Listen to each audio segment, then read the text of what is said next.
Good afternoon, everybody. Just gone 1 o'clock in PM here in the UK. It's raining once again. It never stops raining. However, here we are. And today, as promised, I did say that on Saturday, I will be doing something for summer. Because 3 years ago to this very day, Summer went missing. And she's still missing 3 years later. So we're going to go right back to the beginning. We're going to look at some of the earliest information about Summer. And because I've got like 550 something videos, it's even more. I'm going to actually have a look at how many videos I've got on Summer Wells. I always say 500, but it's way more than that.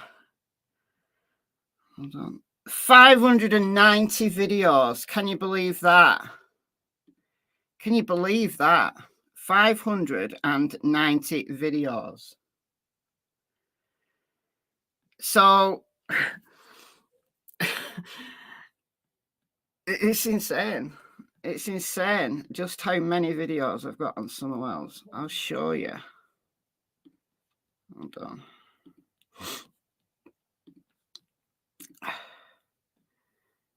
So look at this.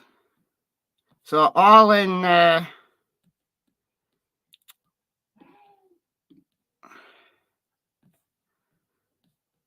kind of like right to the end. Look at it.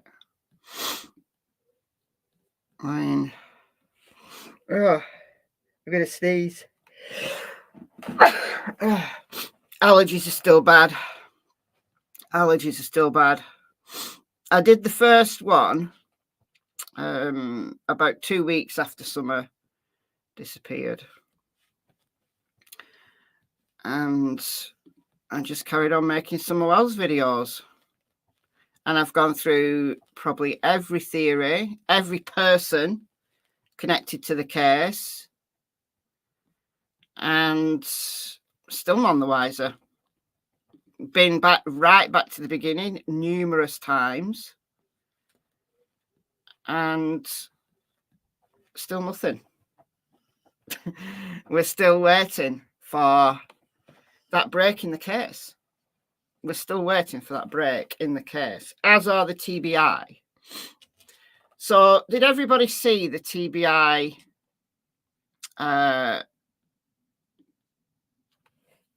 update for Summer yesterday? There was a 2-minute update from the TBI. Oh, thank you, Liplocked. My opinion, MichelleAfterDark has done the very best of anyone keeping track of Summer's case and bringing forth hypotheses, that are workable. Yeah. Everything that was remotely, I mean, even tenuously related, I explored it. It's only the very wildest theories that I've never talked about, because that's just a waste of my time. Yeah, tens of thousands of videos made of Summer, and we still don't even know if she wandered away or was abducted. Yeah. So I thought the TBI update was interesting, very interesting. Now, I put it on Michelle Walks yesterday. So if you want to go and watch it in full, just go to Michelle Walks. I'm just going to play the first few seconds of it. I'm actually going to play it with the sound off because it copyright claimed me. When I put this on Michelle Walks yesterday, it copyright claimed me. Didn't copyright strike me, copyright claimed me. And I think it's the music that the TBI have used, that it must be copyrighted music. So YouTube doesn't like it. So I'm gonna play it with the sound off and put the CCs on. And I'm just going to read you the first few seconds here.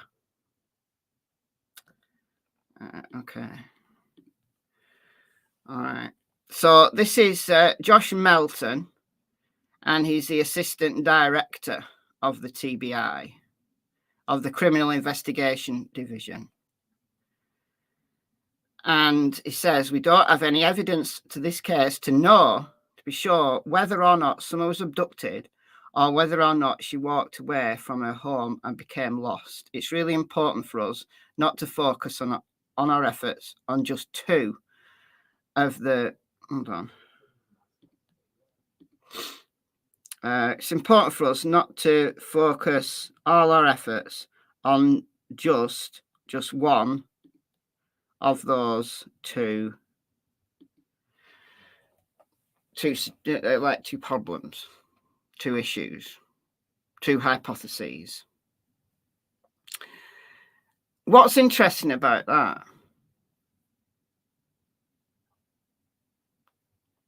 What's interesting? So he's saying we can't just focus our efforts on the possibility someone was abducted, but neither can we focus our efforts just on that Summer wandered away.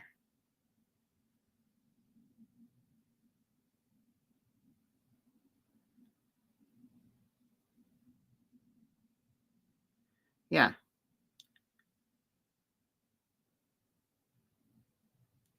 But what's interesting about it? What is interesting about that above and beyond what the TBI have said previously?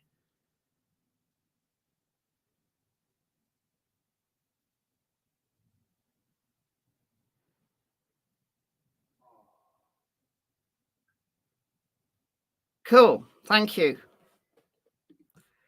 Okay. This is what I think. No mention of foul play. Now, obviously, if she was abducted, that's foul play, isn't it? But what it's missed out, what he's done there, I don't know whether he meant to or not, but in my opinion, what he's done there is he has cleared the parents. Now, they're not going to come out and say the parents are cleared. It's very, very unlikely that they come out and say the parents are cleared. As we've talked about in other cases, in the Michael Vaughan case, even though they know Michael was abducted and they know who did it, they're just proving it, beyond a reasonable doubt. They've never come out directly and said the parents are cleared. They've said the parents continue to cooperate, and Brandy and Tyler have stood with the police at press conferences and stuff. And, Chief Huff, he always hugs Brandy. So we know that they don't believe that the parents had anything to do with Michael's disappearance. But we've always heard, up to this, that everyone's still a suspect, everyone's still a person of interest. That was Sheriff Lawson's line. And we've always said we've got no idea what happened. No evidence of anything. This is slightly different. The wording is slightly different. Yeah, everything is still on the table is a good line. That's what Leslie Earhart always said. But he's put this down now to two possibilities. Either someone was abducted or someone wandered off by herself. So I thought that was very interesting. But what we're going to do is we're going to go right back to the beginning. And because I've done so much work on this case and got so many videos on this case, I'm going to cheat. And I'm going to play some of my videos, some of my older videos. And I'm going to stop them and, you know, comment. But I'm going to play 2 of my older videos. One from the very distant past and then one more recent. Only Grants, member for 28 months. Summer is what brought me here and now I'm hooked.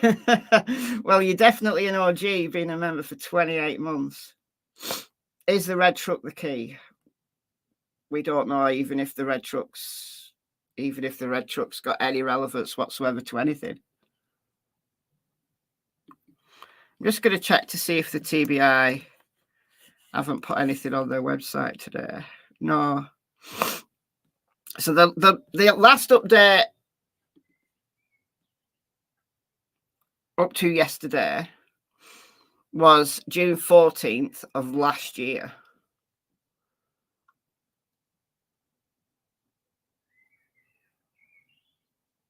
And that's where they said, though we have no new details to share, rest assured we're continuing to work with the FBI and the Hawkins County Sheriff's Office to chase every lead, ask every question, and search every place we can to find Summer.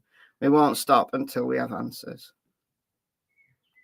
And the only thing they really shared was the age progressed photo.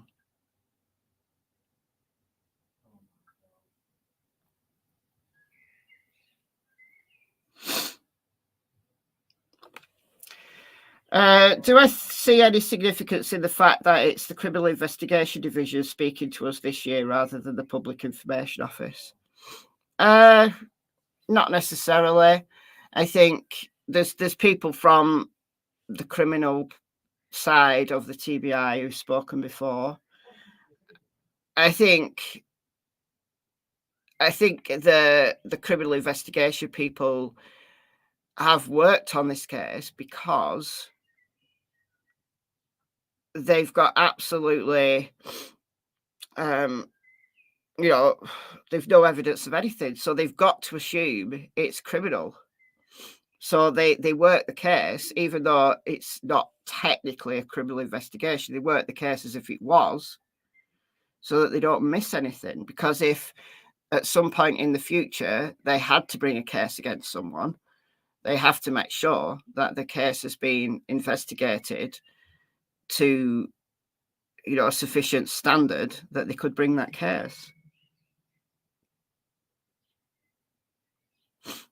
So I think they work the case as if it is criminal, so they don't get caught out. They don't get caught out in the future. But anyway, I'm going to play this video first of all. So this is 39.5 minutes, and this was from January the 9th, 2022.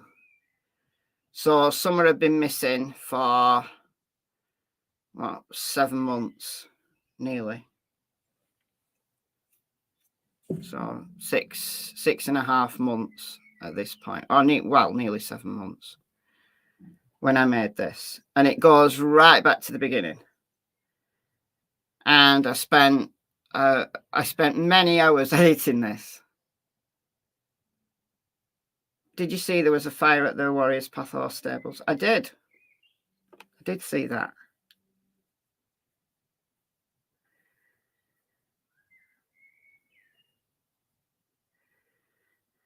And isn't he like the highest status though? Assistant director of? Yeah. Yeah. I think they've got someone important to talk to show the public that they're taking this case very seriously. You found me by the rabbit allergy video. No, man. I didn't even know I'd done a rabbit allergy video. Oh, I know what you're talking about. You're talking about back in the day, back in the dim and distant past, when I just did random videos on anything. And yeah, I was looking after my daughter's rabbit. So I was going round, she was aware, I was going round looking after her rabbits.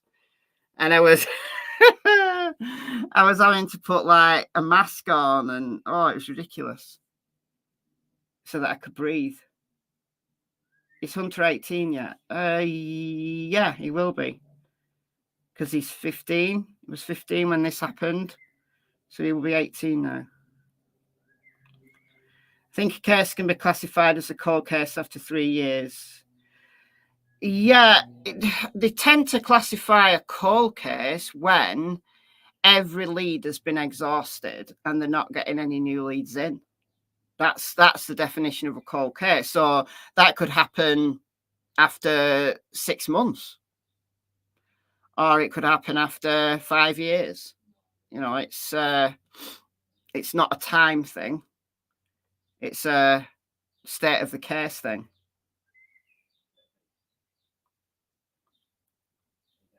Told us about rabbits the other day. Yeah, I did. But yeah, I did. I think it was 3 videos, and one of the little blighters bit me.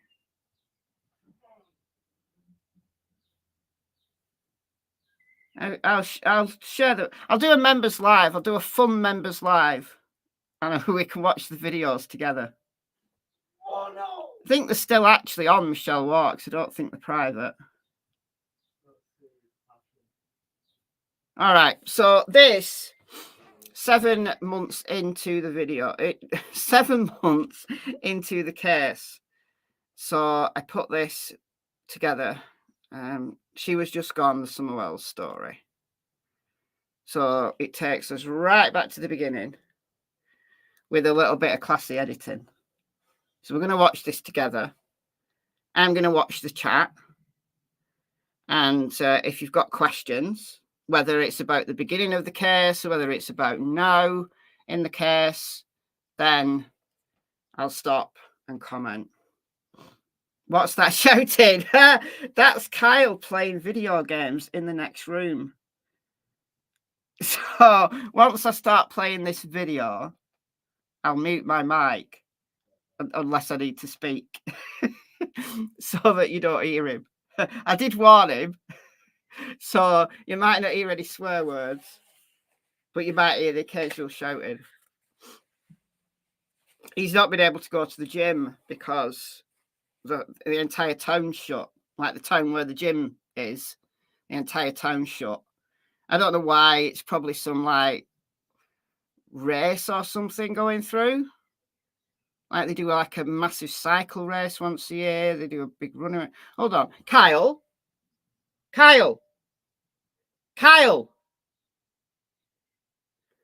He can't hear me. He's got headphones in.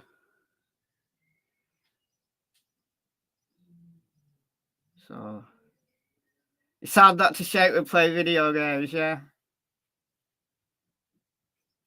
It's like a big dog that needs to run. Yeah. Yeah, well, the job he had, the contract finished. He didn't want to renew it. And that job he had was like for a year. And it was a placement year. Because he's like a uni student. So the first 2 years were in uni. Year 3 was a placement year. And then he's going back to uni in September to do his final year. So he's in between jobs at the minute. So he's not got a lot to occupy his mind. And also his girlfriend is in Florida visiting her friend for 3 weeks. Are you talking about me? Yes, I am talking about you. Because you shouted and somebody asked, what's that shouting in the background? And also, I tried to shout to you, but you didn't hear me. What did you say? Why is Leyland shut? There's a carnival thing. There's a carnival in Leyland. Who knows Leyland? Nobody. I was just saying, you were meant to be going to the gym, but you can't because the entire town's shut. So what were you telling them about my placement? Yeah. I was saying you're in between jobs because your placement's finished and you didn't want to renew your contract. And then you're going back to uni in September. And also your girlfriend is in Florida, so you've got nothing to do. Did you tell them I turned down 2 other jobs? He turned down 2 other jobs as well. It's hard being available. Like paid jobs, he turned down 2 paid jobs. He ended up, right, get this. This is how lucky he was. It's tough at the top. It's tough at the top, right. So he did his placement year as an intern, and then partway through the year, the head of the department left, and they appointed Kyle as head of department. So he's a uni student, and the intern got appointed the head of department, but he didn't want to. So he didn't want to carry on there. He didn't want them to renew it. It is tough at the top. Tough at the top, yeah. All right. Disappear. I won't shout. He's not going to shout.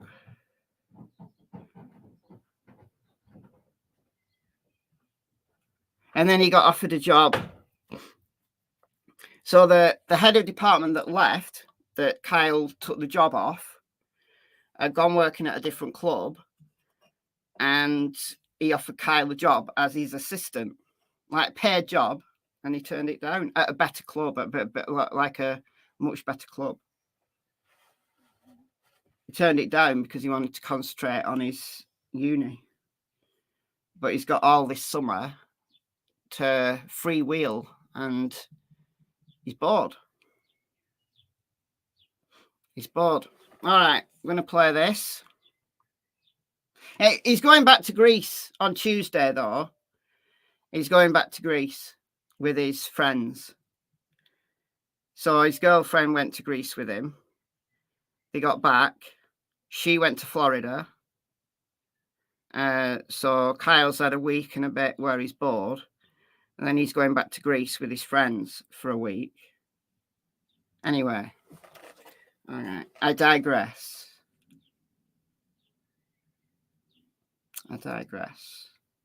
Let's play this.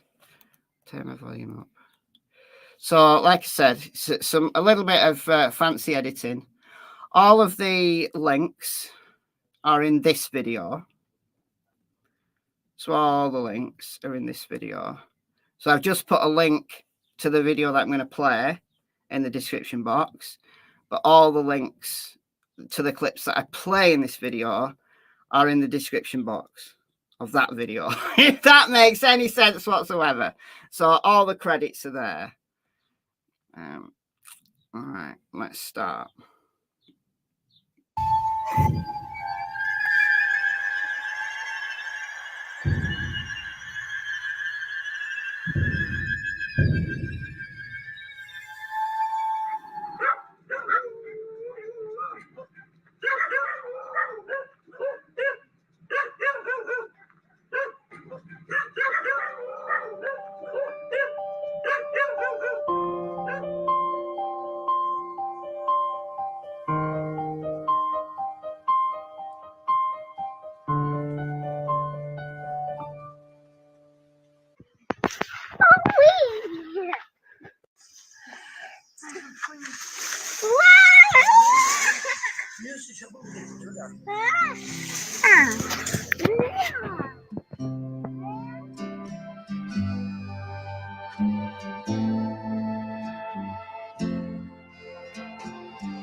I try to guard my heart as much as I can, but she holds my heart in her little hands. I love her with all my heart.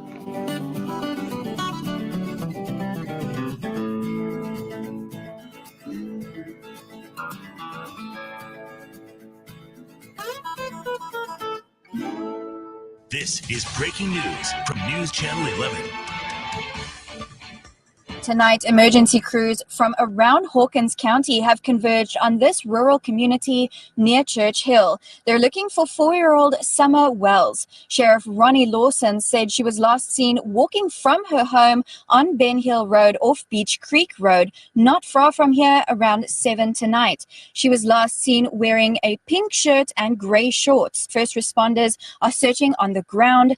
THP and medical helicopters are in the air. We're told a command post has been established, and we're at a Baptist church on Beach Creek Road, where we're told information will be released as soon as it's available.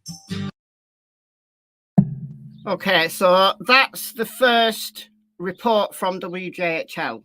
So WJHL have covered this case for, well, from the first hours.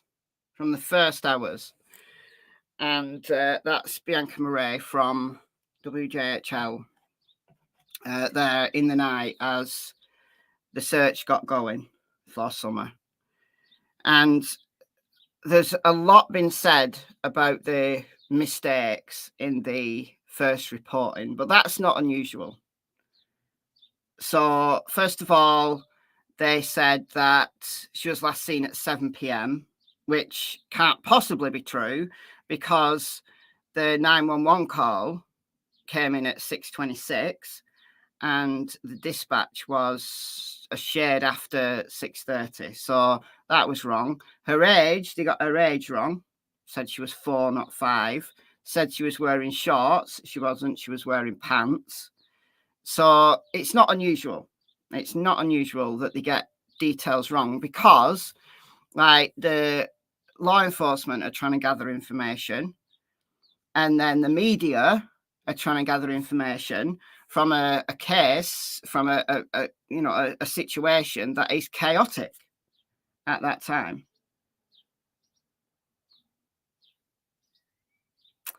Yeah, about her hair. Yeah, they shaved her hair.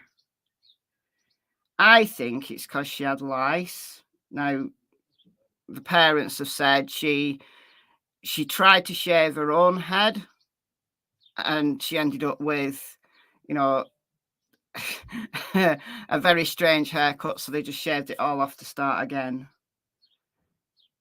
But you do see, if you look back at all photos of the boys, you do see sometimes one of the boys has a shaved head. And there's a photo of Don. It was when they were making the extension to the house, those photos, and Don's got a shaved head. So I think when they get lice, they just shave their head. But having said that, there is a video of Summer with a haircut exactly like Don said, with like part of it shaved and part of it long. It's actually in this video, so I'll stop it when we get to that. But yeah, I don't think there's anything, a red flag about the shaved head. I mean, a lot of people have talked about the shaved head, but wasn't she wearing a kind of shorts pants hybrid? Honestly, don't know. But they look like sweatpants. So I don't know how long they were, though. You can't really tell how long they were. So maybe it was like baggy pants that are not as long as pants. I have no idea, anyhow.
Okay, so these timings that I've put in, like to do the timeline, some of them are definite. We know for definite. Some of them are probably true, but don't have any official confirmation. Indeed, the TBI in their newsroom refused to answer questions on the timeline, which I find a bit strange. I do. So, when was Summer last seen? So this is the TBI newsroom. Her mother reports last seeing her on the afternoon of June 15th at their home in the 100 block of Ben Hill Road. In order to preserve the integrity of the investigation, we will not provide additional information regarding the timeline. So the 3:09 time that I've included here is probably true, but it's been contested a lot. 3:09 is what Candice told the channel Unmasked, Teresa, who is no criminality, but she was with Unmasked at the time, contacted Candice, and Candice told her that the milk jugs photo and video were taken at 3:09, and we worked out, I worked out, and I think other creators also looked at it, exactly where that photo was taken. And by really slowing down the video and looking out of the window, and you can tell exactly where it is. And that's 8 minutes away from home. So they would have been home by 3:20 easily. So the 3:09 time and then the 3:20 time that comes up on this are probably true, but they are contested because we don't know absolutely. We don't know absolutely. We've never been given any official confirmation of anything to do with the timeline. The only thing we actually know about the timeline is when the 911 call was made, and then when the dispatch audio was just after 6:30. Everything else has either come from the parents, the neighbours, or that we've tried to work out. So that's just a caveat to this whole timeline section of this video. She still got her arm up? No. Oh, that's what I was trying to get at.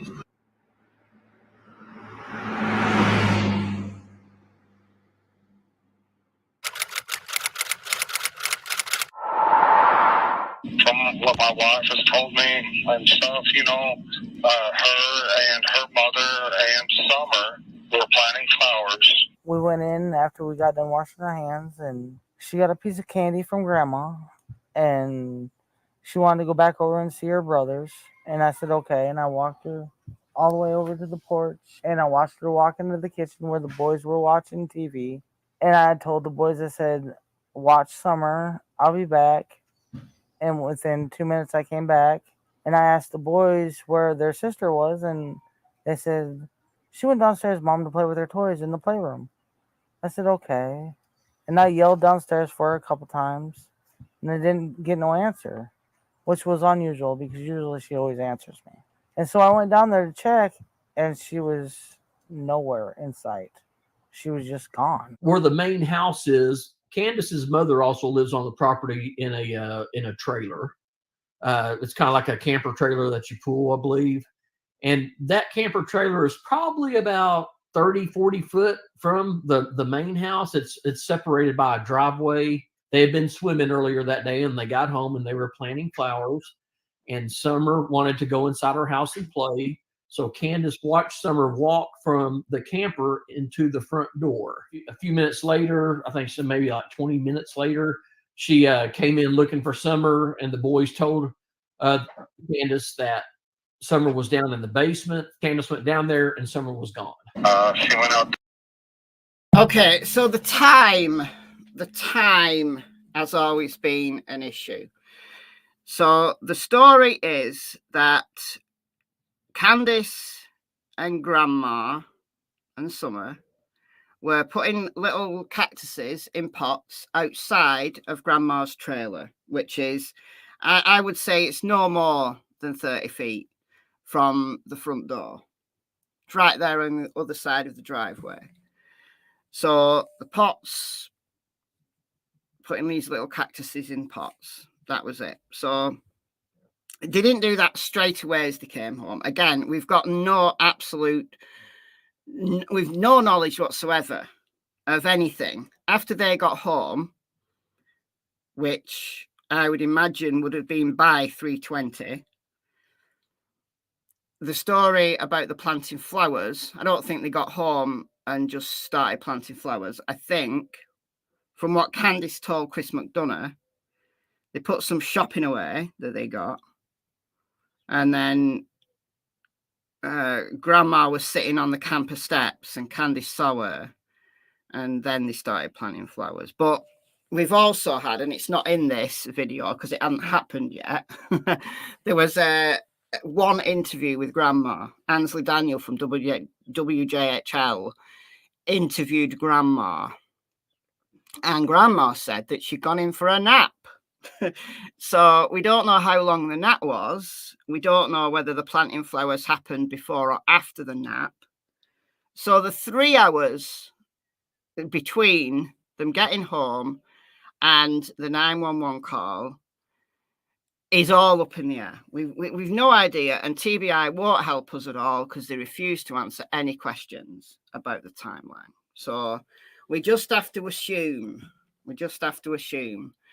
Now, Candice, so that interview where Candice looks, quite frankly, a little bit drugged with WJHL was the 28th of June. So Summer had been missing for 13 days by the time they did that WJHL interview.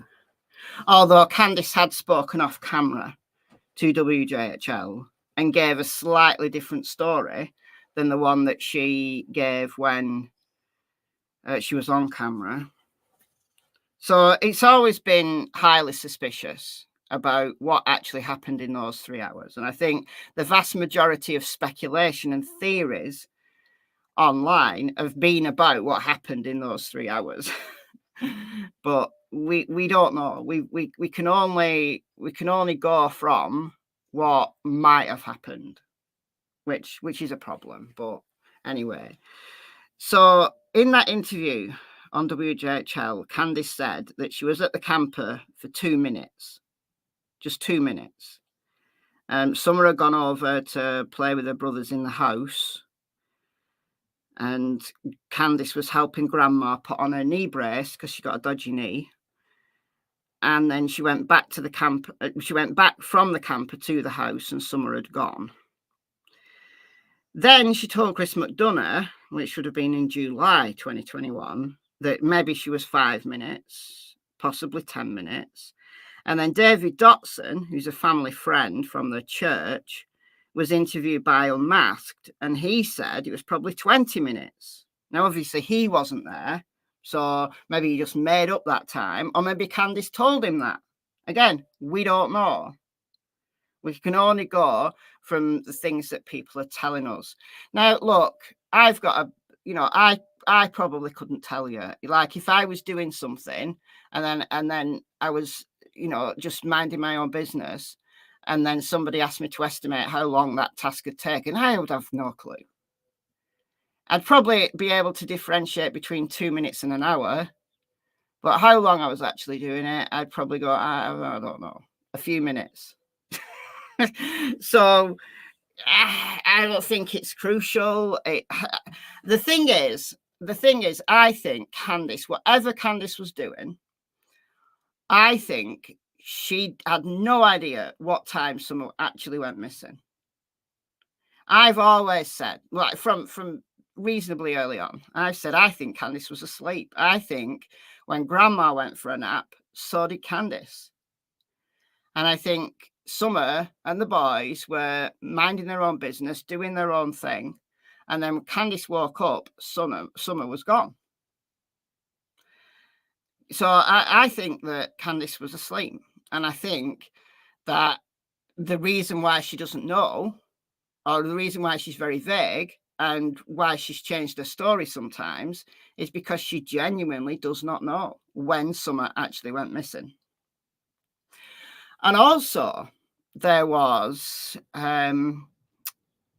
again not included in this video because I forgot about it. But there is information that was given to WJHL by Sheriff Ronnie Lawson. Sheriff Ronnie Lawson kind of did an informal interview of Summer's brothers on the night of June 15th. And then he communicated to WJHL on the 16th of June, that the last people to see Summer was actually her brothers. And they'd seen Summer walking outside the basement door. So I've done videos on that. But I've got a YouTube short that I'm going to play you. So here it is.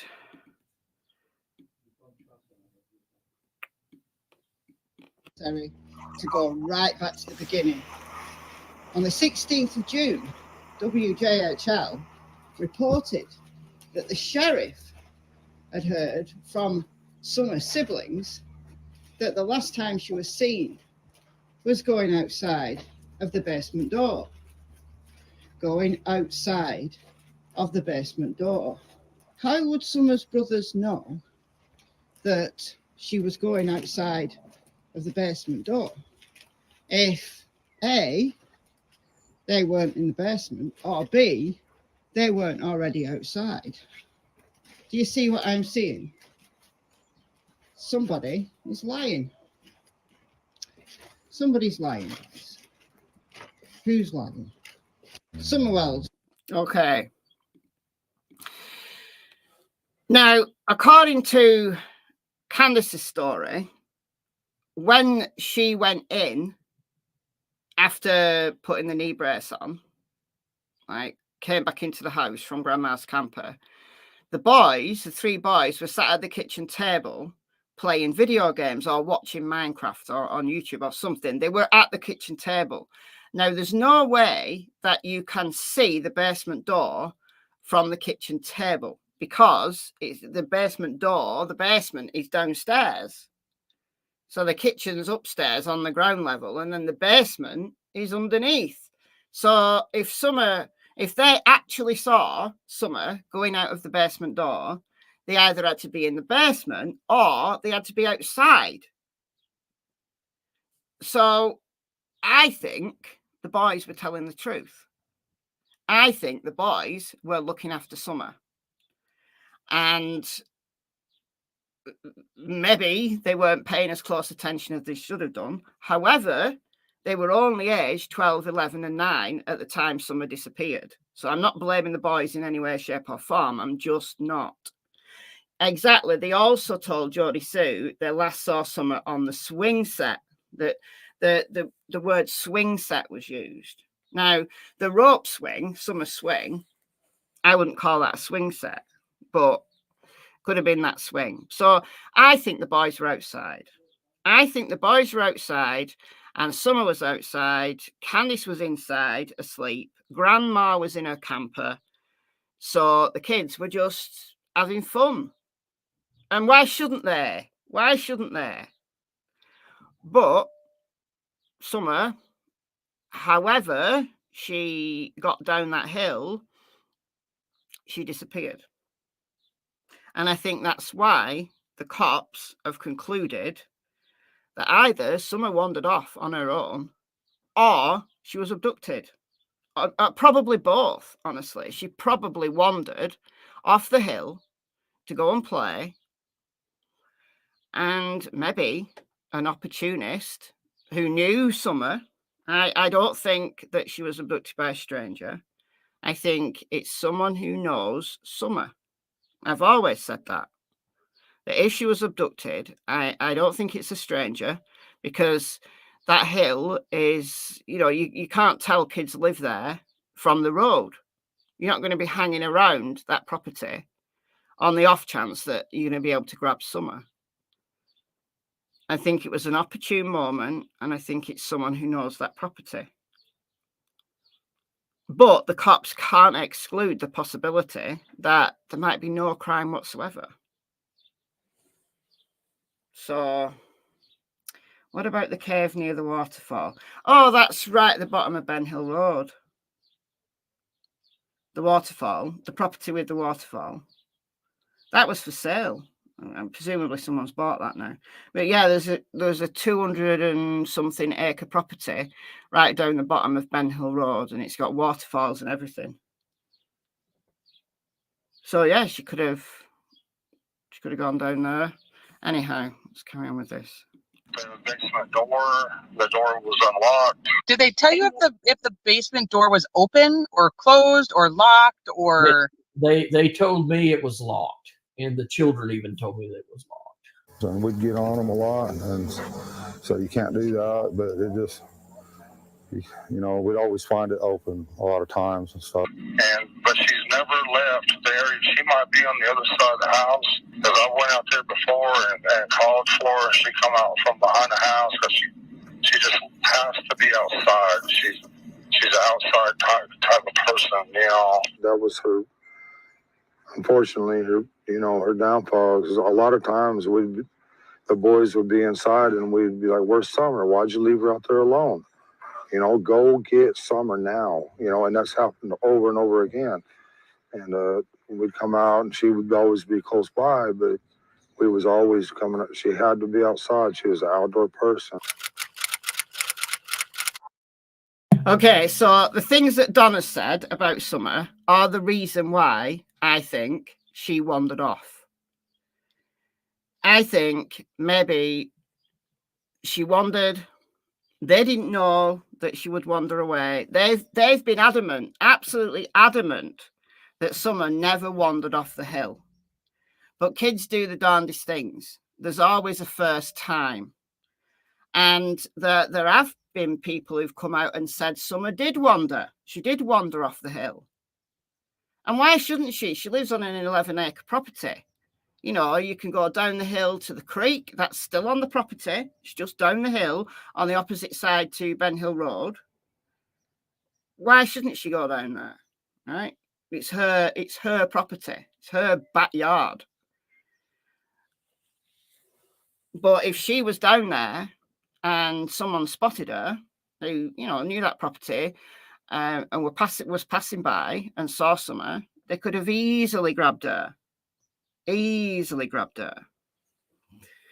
We're going to talk about the footprints after this, because I didn't talk about the footprints in this video, but I do have another video I'm going to play after this about the footprints. So I think that Summer was an outdoor kind of person. And I think that afternoon, the boys were watching her, as they often did. And they were doing their own thing, and they weren't watching Summer. But I'm not putting any blame on them whatsoever, because they were little boys. They were little boys. So now we get to Geordie Sue's timeline. So again, this is very contentious. Was there a scream? Wasn't there a scream? The cops have, Sheriff Ronnie Lawson addressed the scream and said that the scream was unfounded. So who knows whether the scream actually happened, and if it did happen, was it Summer? Did Geordie Sue completely make it up just to be relevant, or did she hear something? We don't know. I've put it in this timeline because it's something that has been discussed a lot, but it is unconfirmed. The Wells family lives across the street from a neighboring property. On mirroring mountains, together they can be described as sentinels which sit high over Ben Hill Road. The night Summer went missing, the neighbor swears that she and her two children heard a scream shortly before they joined the search for a now missing Summer Wells. So somewhere between 4:30 and 4:42, the children and I were sitting there being pretty loud, laughing. When I say loud, we're pretty loud. However, the cabin was quiet, TV running, no air, no fans. And this scream happens. And what I thought was, okay, well, we heard the truck or car door, right? The one. And even though by this point the woodcutters have been gone for hours, should not have been there. In my head, trying to dismiss this, I was like, okay, so one of Candace's dogs has gotten too close to where woodcutter was, and they've kicked it. But I knew the sound was wrong for a dog. And I knew it didn't make sense because there'd be no reason there'd be a straggler in there that long. I've heard every noise you can imagine out of those three. And they go down further than Summer, and they do ride their dirt bikes back and forth and things. Just stopping that to show you that it does look like Summer had tried to shave her own head. So she shaved at the back there, and then it's all longer at the front. So who knows? Who knows? But I did say I point that out when it came to it. It's like that. And they go in places that Summer really doesn't. But this wasn't their noises. But that's what hit me, right? Was that's not the boys, and that's what I said. And it never really occurred to me, Summer. And the reason is because Summer doesn't play down far enough to really hear. You hear sometimes when she's high on the bank, or, you know, one of the boys are picking, or she's picking, or she's, you know, but not a whole lot do you hear Summer. And this was a pretty quick series of events. It was you know, what is that? That's the kids. No, it isn't. Yes, it is. And she gets to the door first, and she goes, I can still hear it. It's one of the kids. And she was like, it's going, you know, it's muffled. Those were her exact words. That day, she was like, I can still hear it. So whoever took her had to actually come up into the yard and take her. And I don't understand because, like, my neighbor heard her scream, but I didn't hear her scream because I was in the house with the boys trying to find her. And I guess when my neighbor heard her scream, I was actually in the house and the TV was going. So I didn't even hear the scream. Okay, so that was a recording that someone sent Crazy Crime Chick, the channel Crazy Crime Chick, on June 20th, 2021. So within the first 5 days, Candice knew about the scream. And she'd said, so if we're assuming that the scream happened between 4:30 and 4:42, if Candice was inside looking for Summer at that time, Summer had to have been missing for at least 2 hours before she was reported missing. So that's a discrepancy that I've talked about a lot. Does it mean anything? Well, it either means Candice was looking for Summer way longer than any of us anticipated, or she's mistaken about the time that she started looking for Summer. So the timeline is a big black hole. Like, you can literally get lost in the timeline. And the vast majority of videos that have been made about the Summer Wells case are something to do with the timeline. And you can understand why people think that there's red flags galore. But does it mean that the parents did anything? No, it doesn't. It doesn't. It doesn't. At one point near 6, and I believe on the phone at 6:09, I'm going around the top curve rotary to start the descent down. Cross over, and I start into a spot that's kind of clear, and head towards the creek, because I think, well, you know, maybe brothers have left her behind, or she's fallen off the top of the hill, she's gotten hurt, or, you know, the usual things, right? And we need to find her, if that's the case. She was just gone into nowhere. And I started tracing the property, going everywhere I could. I sent my boys down through well, we live on the hill, so it was down by the creek. I sent them all down through there looking and everything. They still didn't find her? And they said no. She was last seen outside of her home in the 100 block of Ben Hill Road, which is located in the Beach Creek community of Hawkins County. A family member reported her missing to the Hawkins County Sheriff's Office at approximately 6:30 Tuesday evening. Oh, I freaked out. I called Dawn because that's what I do automatically. I freak out, you know. You called Dawn. I called Dawn. I said, I cannot find Summer. Come home now. He's like, call the cops. So I threw my phone down on the back of his pickup, ran over to my mom, picked up her phone because it's the only one that gets out there is AT&T. Okay. So I picked up her phone, I dialed on one. I said, I cannot find my daughter. My wife called me and I said, hang up for me and call 911 right now. And I was at work and I called 911, threw all my tools that I could in the vehicle, and from Jonesboro, I come out. I made it out here before anybody. I wasn't just going to stand there and wait for them to send people out. Right. I jumped in my mom's truck and I went down the driveway as fast as I could. I went everywhere I could possibly think, every road which way. I didn't see no cars. I didn't see nobody at all. And I was like flipping out. I was a hot mess, so you call it. Okay.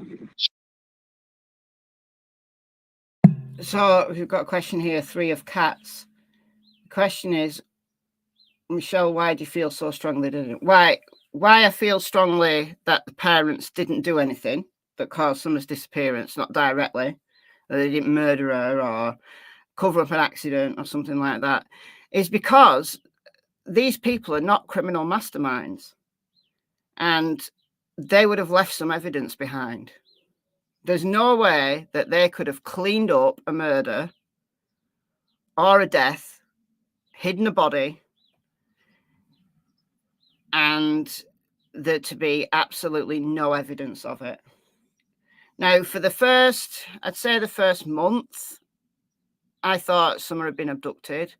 And then as Don started to come and do his shenanigans on YouTube, I became convinced that Don did something. So if you look through my videos from about August, September, that kind of time frame of 2021, then it's all about Don being suspect number 1. I was convinced. I convinced myself. And then, as the months went by, and I thought, there's no evidence of this. There's no evidence whatsoever that the parents did anything. They're not criminal masterminds. That's the reason why I don't think the parents did anything. Lulu, member for 1 month. Thank you so much. The parents know what happened. I don't think they did. I don't think Don knows, because yeah, he did, Doxy. He made himself look suspect. He absolutely did. He totally did. But he wasn't there. He wasn't there. It's like with the Sebastian case now. Like, people are either blaming Chris Profoot or Seth Rogers, and both of them have got alibis. Both of them were at least an hour away. Chris was 3.5 hours away. Seth was an hour away. Not quite an hour, but they've got alibis. Now, in Summer's case, the people actually on the property, like the adults on the property, were Candice and Grandma. So, they're the 2 people who, if something happened, and of course the boys, but the boys have been in foster care now for 3 years almost. It was July 2021 when the boys were taken, and talk about this later in this video. So the boys will have been interviewed numerous times, probably too many times to count now, to try to get information from them. And nothing. So, if the boys had known what happened, because the boys were there, like say there'd been an accident or something that Candice covered up, I think the boys would have told by now. So that's another reason why, after all this time, I don't think the parents actually did anything. Were they great parents? No, they weren't. Were there problems in the family? Yes. I think Candice did a lot with the kids, but suffers from addiction problems. So does Don. So, when there's addiction involved in both parents, then you're going to have issues.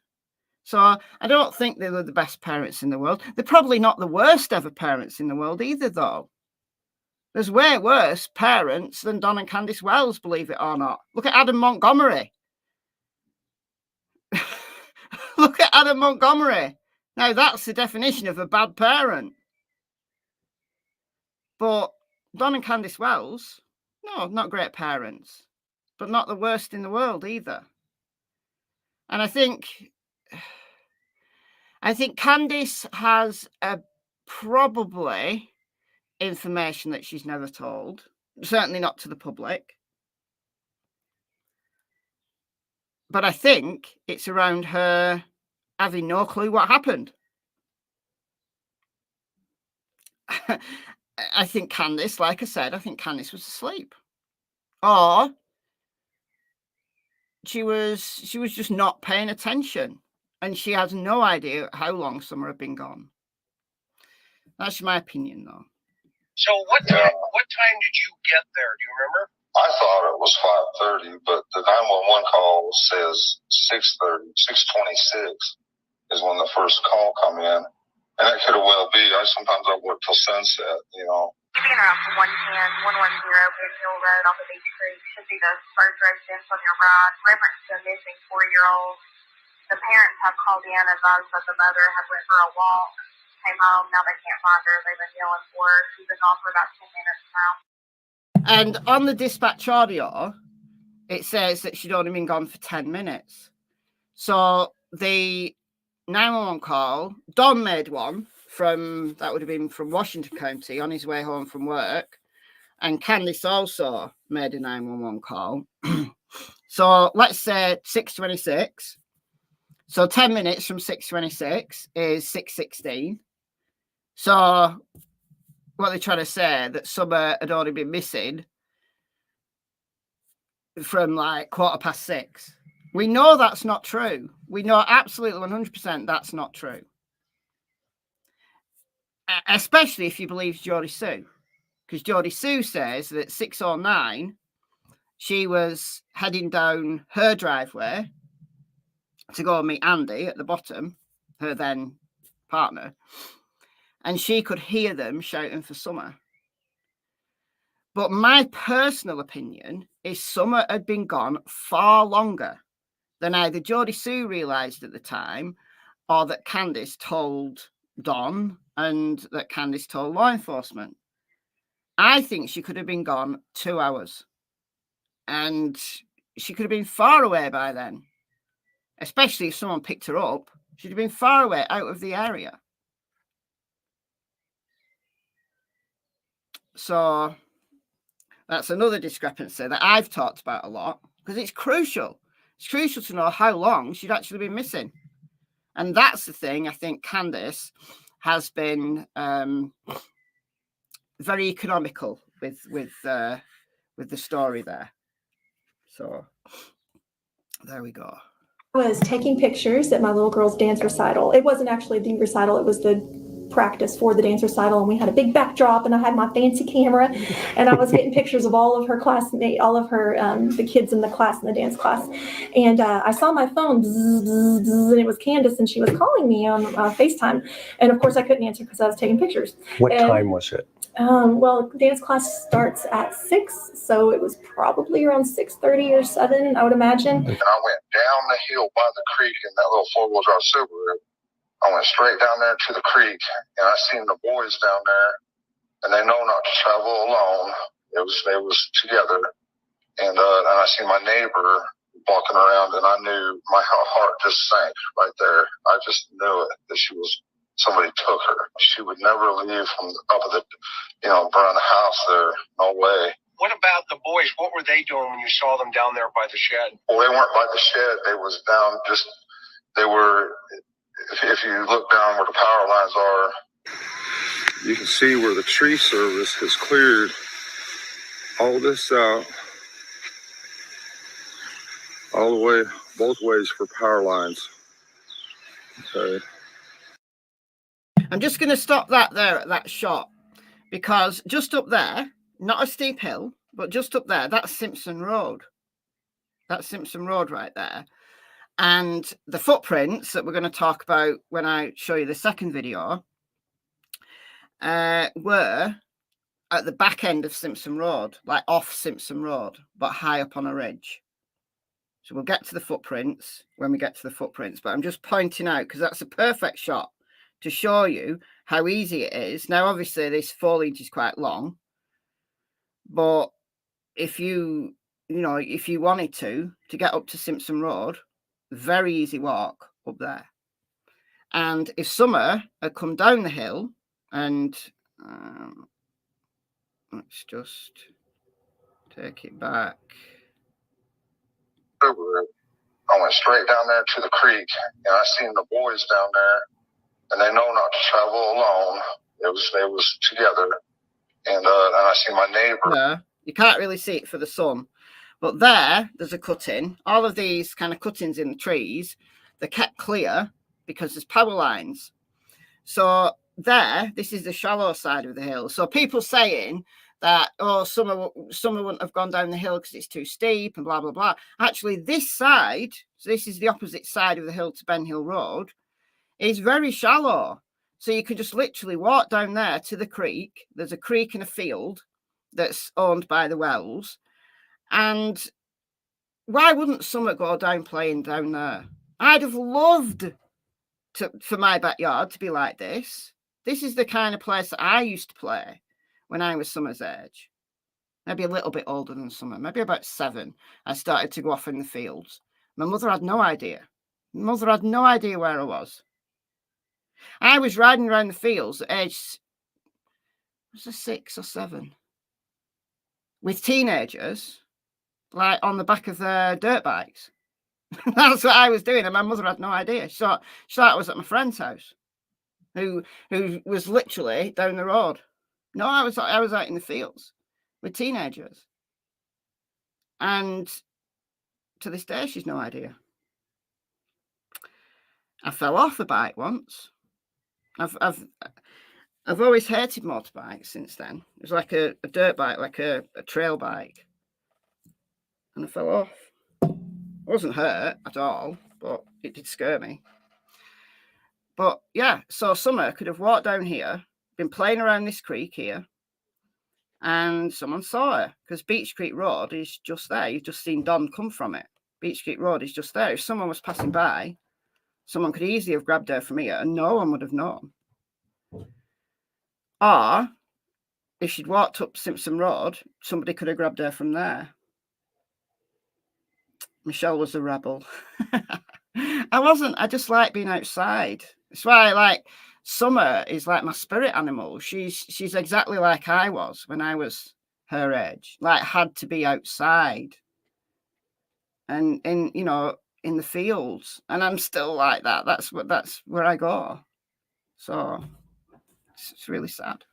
Walking around, and I knew my heart just sank right there. I just knew it that somebody took her. She would never leave from up of the, around the house there. No way. What about the boys? What were they doing when you saw them down there by the shed? Well, they weren't by the shed. They was down they were, if you look down where the power lines are, you can see where the tree service has cleared all this out.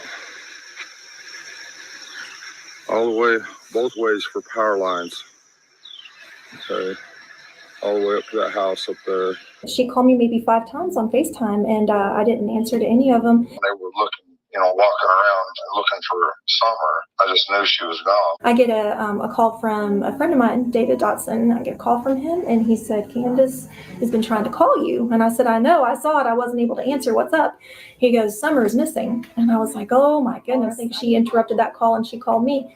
And she got on my FaceTime screen. I've got my little girl in the back seat, and she's like freaking out on my screen there saying, Summer's gone, and I called the police, and I don't know what to do. And I said, Candace, I'll be right there. I'm coming. But I said, first I got to get my little girl home. So I think I got there around 9, and they wouldn't let us in. There was helicopters flying around everywhere. There was search dogs. There was police officers and lights, and it was just craziness. And at that moment, I realized, wow, this is a big deal. This is not just a small beans. We can't find her. This is huge. We have. Was Don her biological father? Yes. No doubt about it. I burnt my leg on a motorbike exhaust pipe because I was out messing with all the boys in the fields. That's funny. That's very funny. If no abduction happened, what do you think happened to Summer? If there was no abduction, I think she's actually very close to home, and I think the search parties have just completely missed her.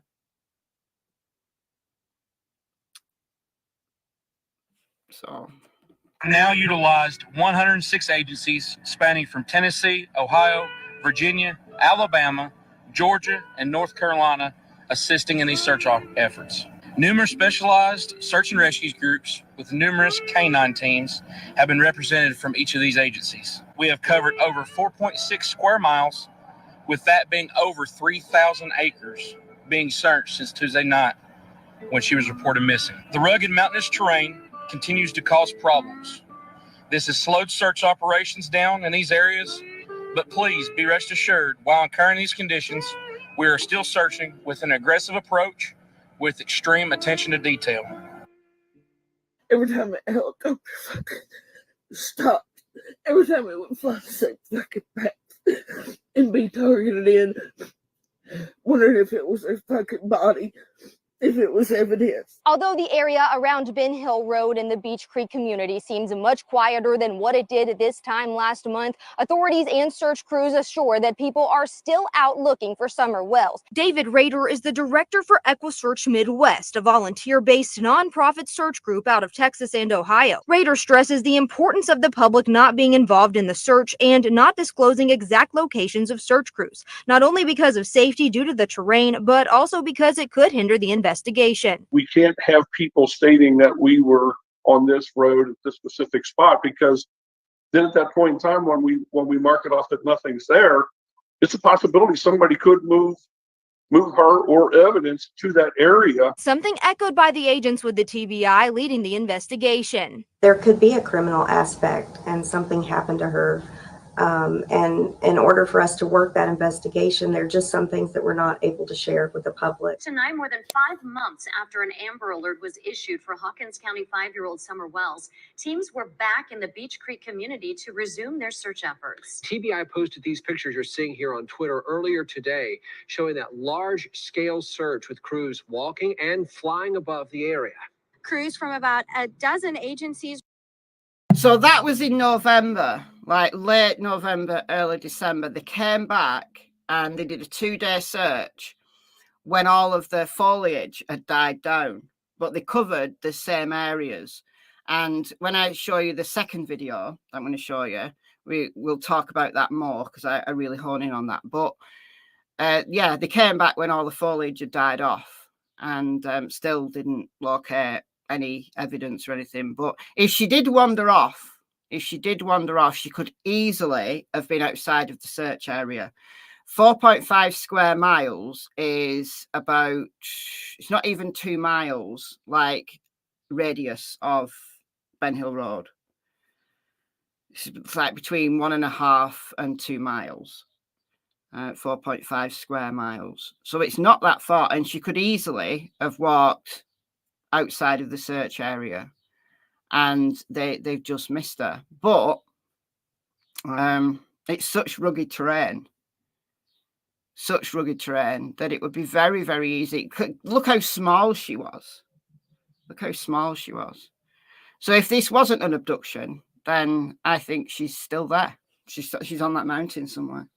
That's my opinion, though. Has returned to Beach Creek to launch their second full-scale official search of the area immediately surrounding the Wells home on Ben Hill Road.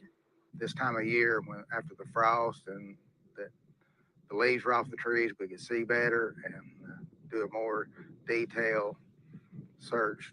Authorities ask anyone in the Beach Creek area to continue to search their properties and to go over trail camera footage in case any evidence of Summer's whereabouts surfaces. Today marks 6 months. 6 months Since Summer Wells went missing from her home on Ben Hill Road in Hawkins County. Now, the tip count remains at 1,500. That means the TBI has gone through and checked every single one of those tips. Still none have panned out. The case remains unsolved. and the Amber Alert for her is still active. Investigators have executed numerous search warrants, collecting all potential evidence. We've spoken with anyone and everyone associated with the Wells family, in some cases more than once. This includes neighbors, acquaintances, and those working in the area the day she disappeared. We've used a plane, helicopters, divers, canines, and every resource available to us during search efforts. Despite the countless hours of tireless work, the circumstances surrounding her disappearance remain unclear. At this time, there is no evidence that she was abducted.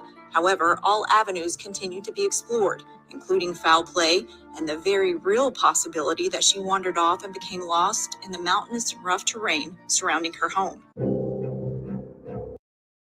So that was Leslie Earhart from the TBI on the 6-month mark. That was the TBI's 6-month update. So I think the wording has changed. You know, no evidence of abduction, but everything's still on the table, and they're still exploring the possibility of foul play and the very real possibility that she just wandered away and became lost.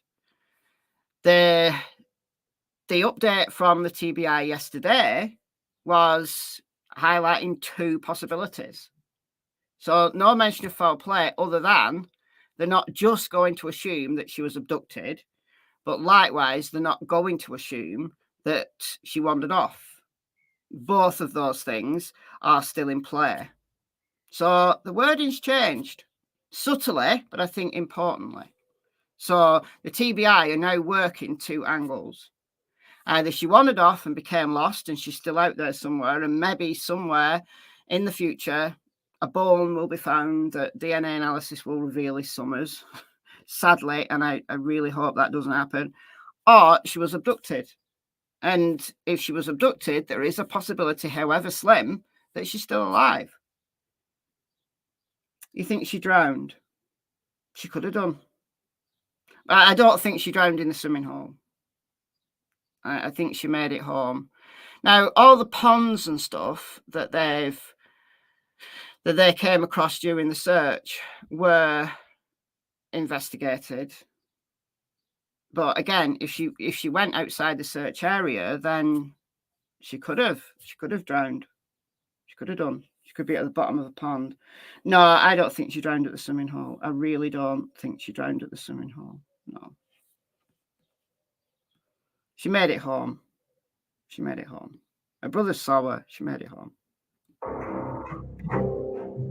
Dogs had a pretty good trail, a track for a little while, but then it disappeared. But they lost scent when they come to the road.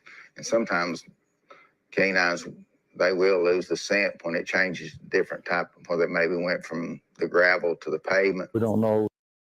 Okay, so I talk about that a lot when I do videos on search dogs, and Sheriff Ronnie Lawson is right there, that when they move from a natural surface to an artificial surface, dogs can lose the scent. The scent changes, the scent becomes weaker, and dogs get confused. So Don is adamant that because they got a scent of Summer down the dog trail, which stopped at the road, and Don's going to talk about it here, that he thinks that somebody like abducted her, like from the hill, from the top of the hill, and took her down the dog trail and then put her in a car. I don't think it necessarily means that. I don't think it necessarily means that at all, because dogs very often lose a scent when it changes from a natural surface to an artificial surface. And the dogs didn't come out until the 16th. So, you know, there was a full day, or maybe almost a full day, of that scent being able to dissipate off the road. So that's what I think. I don't necessarily believe that Summer was put in a vehicle at the bottom of the dog trail, but that's what Don thinks. And Don's obviously entitled to think that. Or if someone was waiting in the basement, or if she come outside here and went to the swing. All we know is she went down the basement. Will says he believes someone was lurking at the top of the dog trail, just feet away from the basement door. He says the predator somehow managed to snatch Summer, then raced down the steep hill as she struggled. I didn't know the dogs even had a trail down through here until the police dogs followed it all the way to the road. Will says he overheard authorities say search dogs followed Summer's scent down the trail to the road before losing it. He painted a vivid picture of a kidnapping. Whoever grabbed her probably had her mouth covered, and I think she was gasping for air by the time she got down through here somewhere, because our neighbor heard a scream, a really funny scream. I think I just carried her to a vehicle and threw her in there and took her somewhere far away from here.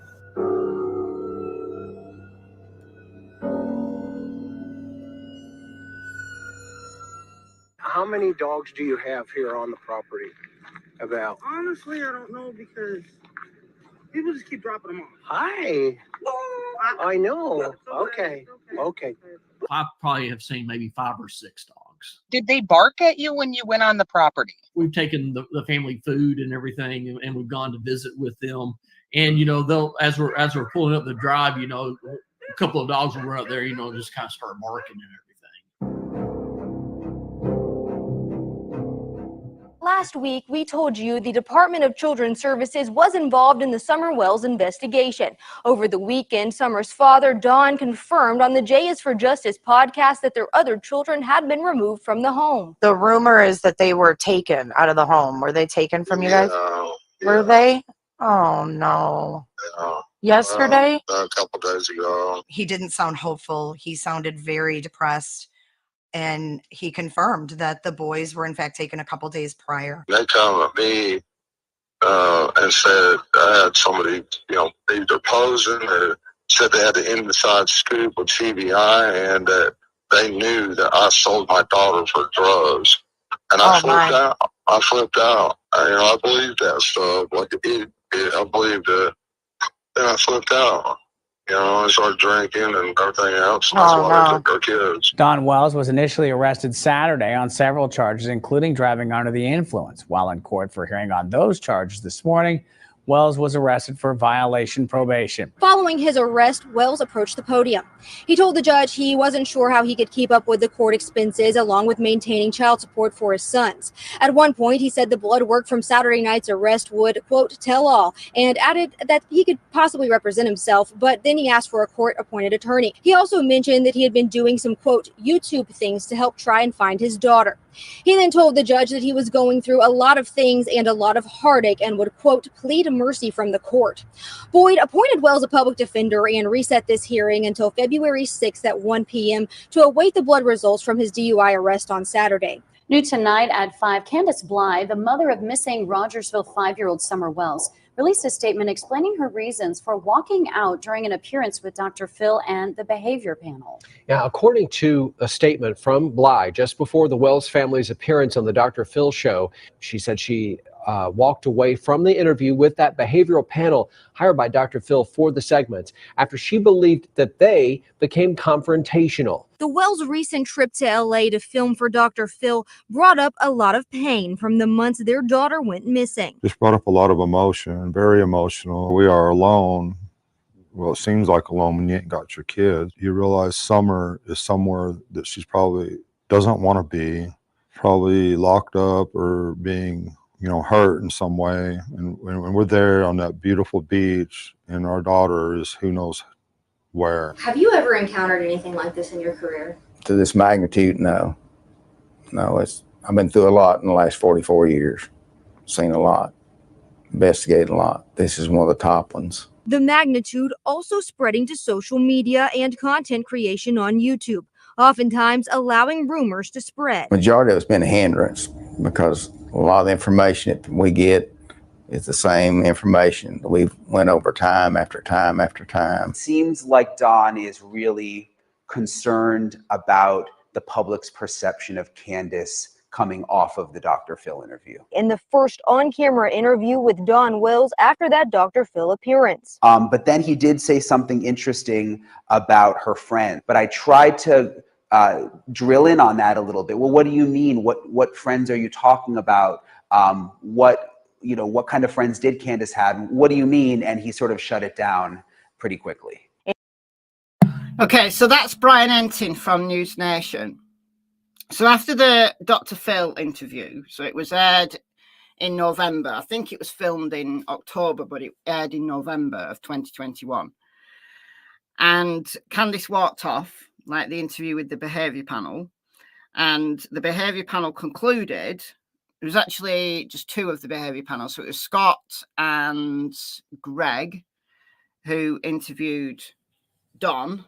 They did a couple of interviews with, well, they did an interview with Don, and then they did an interview with Don and Candice. And the Don and Candice interview was aired on Dr. Phil. And Scott and Greg concluded that Don doesn't know anything. Don just doesn't know anything. But Candice was holding something back. Candice wasn't being completely truthful. But she ended up walking off. Now, it was the mention of the cornbread mafia that freaked Candice out. Now, I don't think the cornbread mafia are a marijuana group. I don't think the cornbread mafia abducted Summer, but Candice freaked out. So after the Dr. Phil interview, Brian Entin and the News Nation team went to Rogersville and tried to get an interview with Don Wells, and he wouldn't let them on the property, but he did speak to Brian, like down the bottom of the hill near the creek area. He spoke to Brian, and he said that Candice had wrong friends. So Don is his own worst enemy. Everything Don said, and there's some clips coming up shortly here of all the stupid things Don has done online. He's made himself a target. We're seeing it now. We're in Sebastian's case. We're seeing it now that Seth and Chris has learned his lesson, right? Chris made himself a target. He's learned his lesson and he stays off social media now.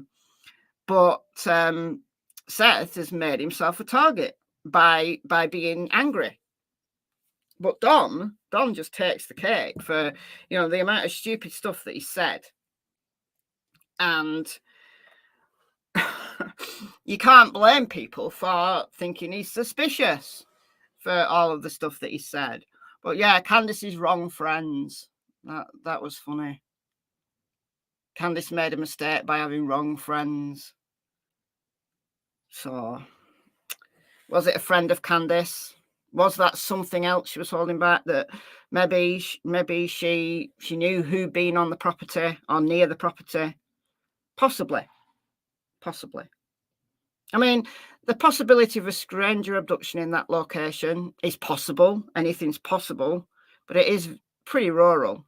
But if Summer had gone down to the creek area where Beach Creek Road was, then someone passing through could have nabbed her. It's possible, but not likely.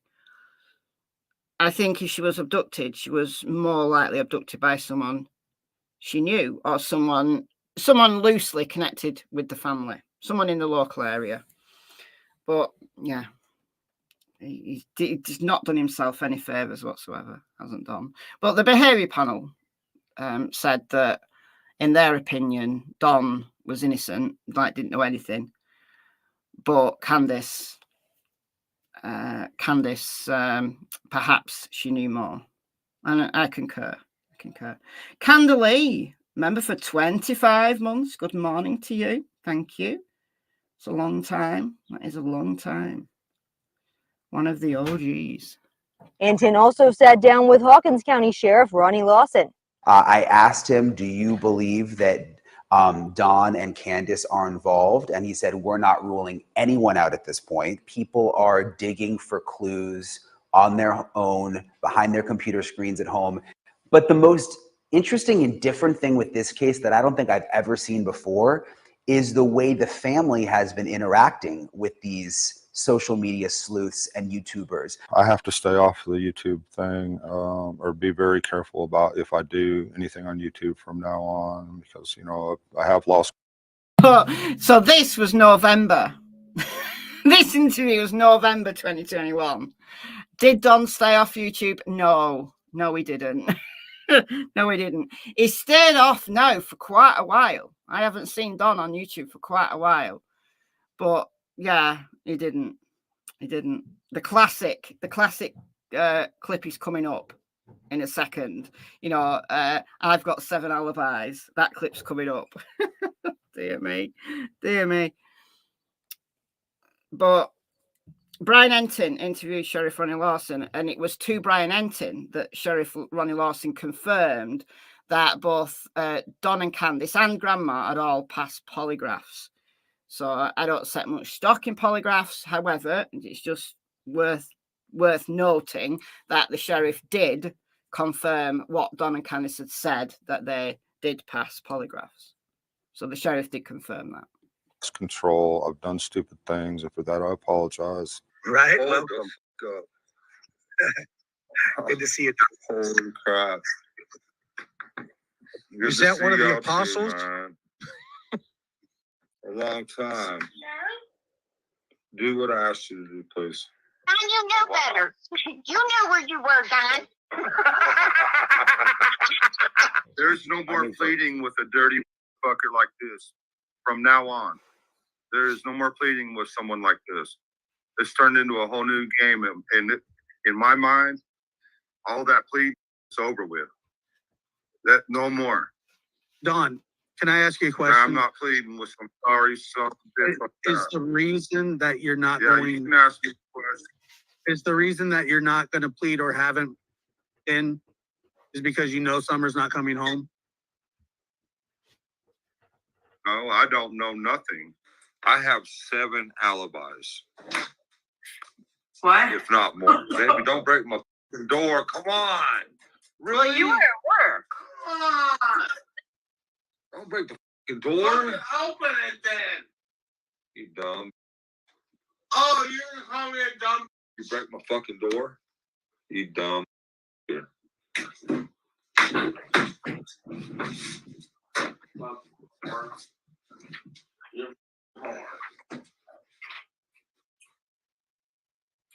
No, I have 7 alibis.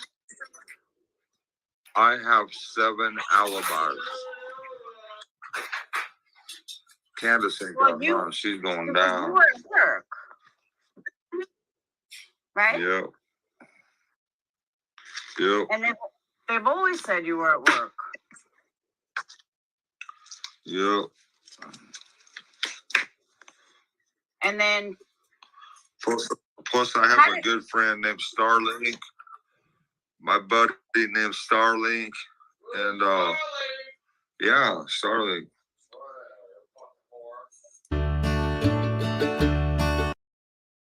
So it's for those reasons that Don has made himself a target. And absolutely, he painted a target on his own back for those ridiculous, drunken, and the clip that I didn't include in this, I don't even know whether it had happened yet, because I did this like 7 months in. That he took a poop on a live stream. I mean, come on, Don. Come on, Don. So I am glad that he does stay off YouTube now. I really am. But the clip with Unknown Thanks Investigates and the lab where Chris McDonough was on, it was that night that Don got arrested for being drunk for his DUI. It was that night. I believe it was that night, anyway. So the end of October, he went out drunk to get some cigarettes and got caught by the cops. So he was on probation. So he actually went to jail for, 11 months for probation violation. Dear me. So there was an 11-month hiatus where we heard nothing from Don because he was in jail. But when he came back out of jail, then he just started again. He started again with his YouTube antics. But hopefully, finally, he's learnt his lesson. So, you know, I think Don has distracted a lot from the actual search for Summer. Having said that, he's kept people talking about Summer. So it's a double-edged sword. You know, when the parents come out and talk, they give social media a lot to talk about. So it keeps that child's case in the spotlight. Not for the right reasons, but it does keep that child's name in the spotlight. We've seen that with Sebastian right now.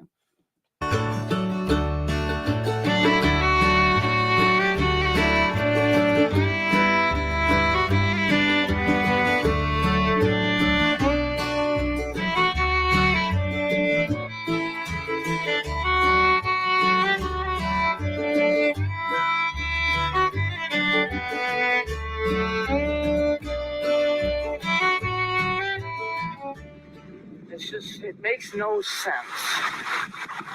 The only thing that can come to my mind is that somebody snuck up there in that yard and took my baby girl. What are the odds of that? What are the odds of that? From your perspective? It happens all the time, all the way around the world.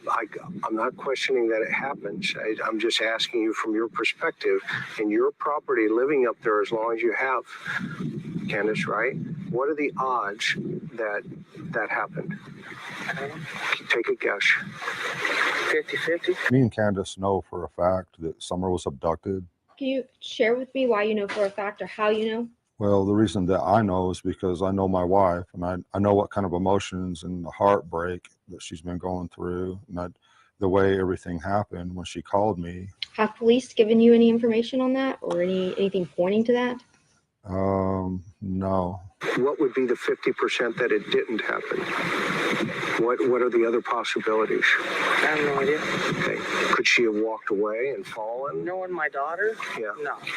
Hawkins County Sheriff Ronnie Lawson says they have found no evidence Summer was abducted. Why is it our property is any different than any other property where kids are abducted? Why? What makes them think, oh, there's no way an abduction can happen here, but everywhere else it's probable, but not this property? When do you think would have been the moment somebody would have snatched her? Either somebody was laying in wait in the basement, or that dog trail there, because you know, if you just have a little bit of camouflage on them, you're not going to see them. Right. And so they could have snatched her quick. What did your boys say? They were glued to the TV. They weren't, and you can't say nothing to them. They're just in la la land. Right. They were all glued to the damn TV and their games on their phones, everything. So they, you know. Were they playing any games? Yeah, they were playing games, and they was on YouTube watching. I forget what that is. It's like a puzzle game where you build stuff on there. I don't know. I forget what it's called, but they loved watching that. Oh, Minecraft? Minecraft, yeah. Yep, I love that. I used to call it Minecraft. Yeah, that's what it is. Yeah, exactly. And so, what did each of your sons tell you? Well, one time me and Josie, he just started crying. I don't even remember what I said to him or what. And he says, "Dad, it's not my fault." You know, and he was crying. I said, "I know, son. I know it's not your fault. I'm sorry." And I don't even remember what I said to him or what to make him cry. But I just remember him saying, "It's not my fault." You know, and I felt bad. But we ain't been the same. We ain't gonna be the same. Okay, so one of the boys said, you know, was upset one day. So this must have been before they were taken into foster care. So it was in the first month of Summer being missing. And he said, "It's not my fault." Well, he was the eldest boy, so probably, you know, just took on more responsibility. Not that he should have done, but maybe because he was the eldest, he felt he should have done. And he said, "It's not my fault." And I think maybe he felt it was his fault because the boys were actually the last people to see Summer. They were the last people to see Summer. And for those who weren't here near the beginning, I'm going to play this YouTube short again because it's not in this video. I'm going to play this again because this is what the sheriff was told on the night Summer disappeared by the boys. And the sheriff communicated this to WDHL the day after. Gamma, thank you for the $5. That's very kind of you. Thank you, thank you. What do I think about the bench? I like the bench. I like the bench. The new bench. I'd sit on that bench and contemplate the world. Is that Fred Hill? Who?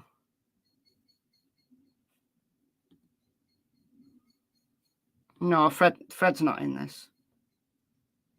But let's just play this short again.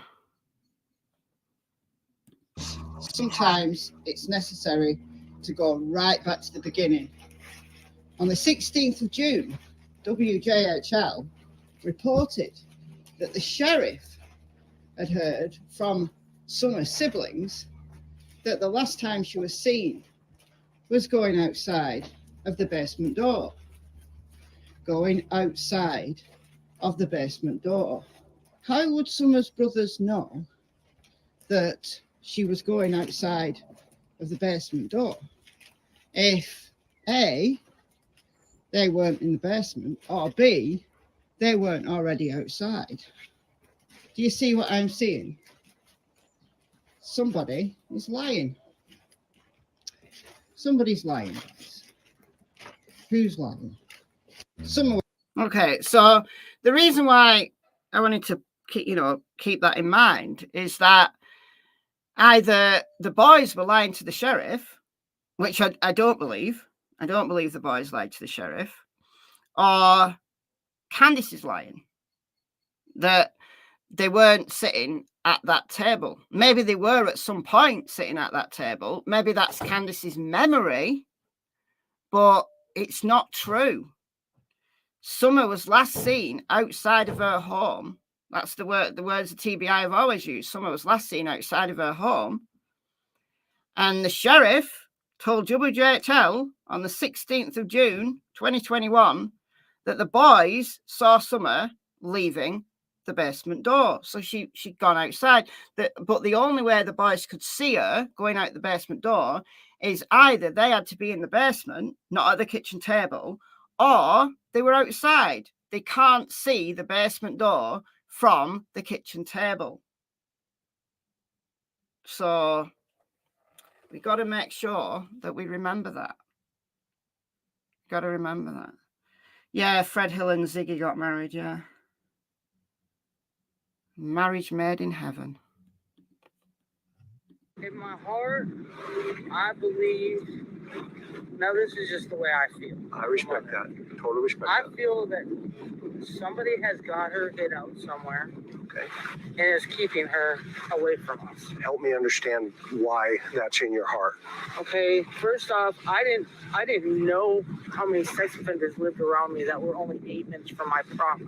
Okay. I didn't know that. Right.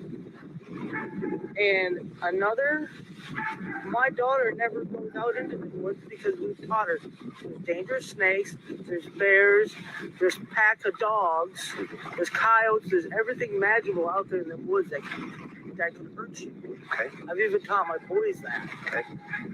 And I have never stressed that enough. I tell her that every day. Right. And she would never, ever go anywhere than that swing that's on that trail. What about? Could they have seen her through the window? The thing is, the windows are quite high up. So I guess if they were stood at the window, looking out of the window, they might be able to see her, yeah. But if they were sitting at the kitchen table, like concentrating on their games, they wouldn't have been able to see through the window. So maybe Candice does remember them sitting at the kitchen table. Maybe they were sitting at the kitchen table at some point. But when Summer actually was last seen, was outside. She was outside.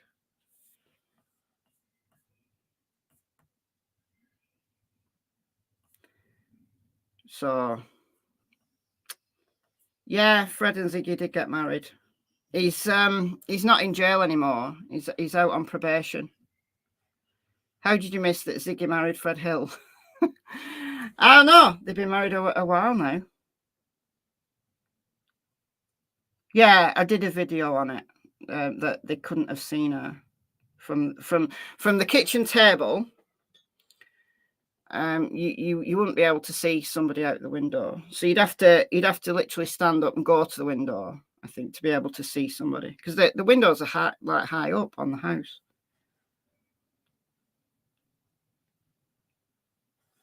It's not deep water. The way the photo looks is deep water. No, this is not deep. Not deep at all. You can tell by the elevation. The elevation change. I did a video on that as well. Can I talk about the footprints? I'm going to. After this video, because I didn't include the footprints in this video. But after this video, I'm going to play another video that focuses on the footprints. So yes, I am. It's not deep, but on drugs, you could still drown in it. Well, Summer wasn't on drugs. Where's the evidence that Summer was on drugs? About this call, allegedly, that Hunter says came in. Well, he said there was a call that Dawn made to you while you were in line at the prescription. Did that happen? He called me and asked how everything was going. Okay. And how soon we were going to be home. Okay. Hunter relates that he mentioned to you that Dawn had said something about somebody around the property. Is that true? That is so. Okay. Sorry to say, but that's a bunch of bullshit. Okay. So why would Dawn, in your opinion, call Candace while you're in the line at Walgreens to say there's some dude on the property wanting to touch the kids? Help me understand that. I mean, at first I thought because he calls her like every 2 hours because he works. Okay. I thought he was just doing his daily checkup. Okay. But then she told me about that. I was like, how does he even know that if he's supposedly working? And what did she say? I didn't say that. I was just saying in my mind. And in your mind, what did you come to? What did you deduct? Deduct? I thought that was just suspicious. The next day she shows up where? Here, does you not? Well, so you were interviewed by TBI on Wednesday. She came here Thursday. So 2 days after or a day after? 2 days after. And then what happened when she got here? She got here. She was like telling me how she talked to them and was like, don't mention about the alcohol, but I don't mention it. Did she say what she told them? No, but she started asking me. I just told them what happened on the timeline. And what did she say? She said, okay, that better be it. I said, you didn't even scare me. Well, why would she try to scare you? That's what I'm saying. Why was she trying to even ask questions about it? It's just how I am. It's just, if you don't leave something on the table, and I know that you probably got something to hide because of the way you're acting. Yep. And the way you call me, of course, I'm going to look through your phone.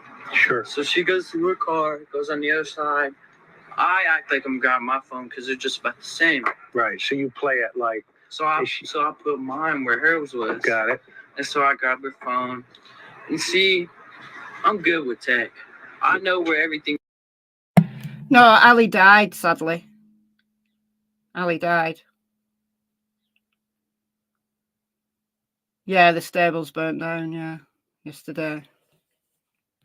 You can hide is. And so I went through her Google Photos, if that's what you want to call it. Okay. The gallery part. Okay. And so where you can delete things, they don't just delete, they go to your trash. I don't know if people know that or not, but they go to your trash. Okay. I know that because I mess around with tech every day. Right. You need to go into IT, bro. Right there. Go ahead. And so when I looked in there, I seen 13 messages between her and her drug. I'm gonna say drug dealer because he is. I mean, I don't know if I'm allowed to name his name, but yeah, all I seen was the first message before she started walking up to the mailbox to get up here is that it was done, and I was gonna read the next message of what she said. And she just started running up here, and I had literally just slid my phone in my pocket and just put hers there. It's like, she asked me if I went through her phone. I said, no, why? because I cleared it all out before she can get up here. Did you tell TBI all this? Yeah, I told her. What do you think happened to Summer? To be honest with you, her grandma was out of her mind. Like, you guys, them. I'm not saying you have to. I'm not saying they have to be in camera. Understand. But I'm saying you can ask them that her mother's usually grumpy, controlling, like a regular grandma, like her. I'm not trying to be mean. But you know how grandmas can be, like grumpy, controlling, trying to run everything. What do you think should happen to the person that did this to Summer? Person that did this, they should be locked up for a very long time. Why do you say that? Because I was like, that's like my little sister. What do you think should happen? I have to leave it to God, you know, and I know what prison's like, and I have mercy for anybody who's in prison, because you're lucky if you get out of there alive. Yeah. Anyway. So would you want to see this person in prison? I don't know if I could do that, to be honest with you. Yeah. No, it just depends on all the circumstances, you know.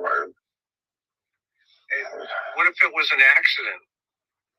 Well, you know, that's different, you know. And accidents happen, you know. Right. And could this have been an accident? I have no idea. I know if Candace, you know, had an accident or something, she'd call the authorities right away. Right. I know that. She's not devious like that. She's a good person. You know, maybe she's dead and buried. Where did that come from?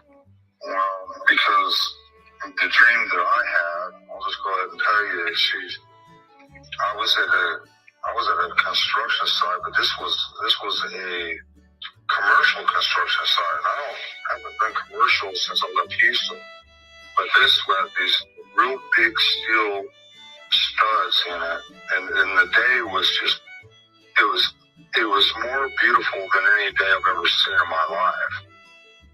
It was like perfect, and this building I in was beautiful, and I was working on it, and Summer was sitting on the floor playing with the dolls or something, and she was dressed beautifully. I've never seen her so more beautiful, and it just, the dream was like heaven, I guess you could say. And I said, Summer, where were you? And she says, down the road, you know, and it was just like a perfect, beautiful dream, you know, that I can't explain.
Okay, so that's that video. You won't believe how many hours that took me to edit.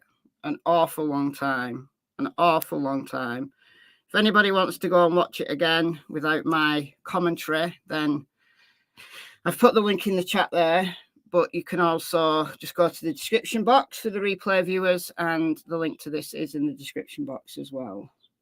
And then the link to all the clips that I included are in the description box of this video. So they're all there.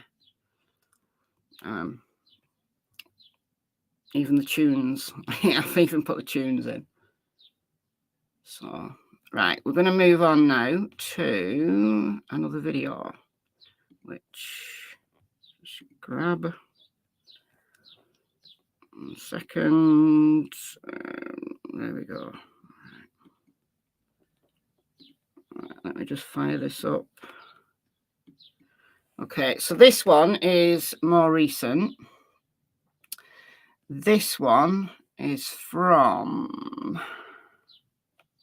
11 months ago. So June 30th. So nearly a year ago, I did this one. And this got quite a lot of interest. I don't know why. I don't know why this video took off. It's like 99,000 views. I don't know why this one took off, but others on similar topics just didn't. You know, they might get like, I don't know, 5,000 views, 7,000 views or whatever. But this one, I talk about the footprints and what Dave Rader experienced. So I don't think they covered up an accidental death. I don't think that 3 years down the line, the amount of people that would have had to have known and who've not said anything for 3 years, I think that's too much. That none of these people are criminal masterminds, none of them. So that's just my view. That's just my view. And you've also got to look at the actual evidence that we do have. Now, this video talks about the footprints. I've talked about the footprints so much over the last, especially the last couple of years. I've really focused on the footprints as being just about the only evidence we've got that Summer was actually out there. But the TBI have never confirmed them. Dave Rader, though, does talk about the all-night search. So when the footprints were found, it was the 19th of June. So 4 days after Summer went missing, 2 sets of footprints were found. So only like 1 or 2 prints, though, but child size, bare footprints. And it was a live scent tracking dog that found them. So a live scent tracking dog being the dog that's got Summer's scent and is out there, you know, searching for Summer's scent. And this clip that I include a lot when I talk about the footprints is someone on Beach Creek Road actually filming the searchers. So this is June 19th into the 20th, and they worked throughout the night because once they discovered the footprints, they assumed that Summer was there and that she was lost and that she just needed to be found and she could well be alive. So they searched through the night. So this is someone actually filming them on that night, all out there doing a grid search with flashlights. So I'm going to play this video, and once again, I'll keep an eye on the chat. So if you've got any questions, then drop them in. Yeah, so the 19th was the Saturday. So it was the Saturday into the Sunday.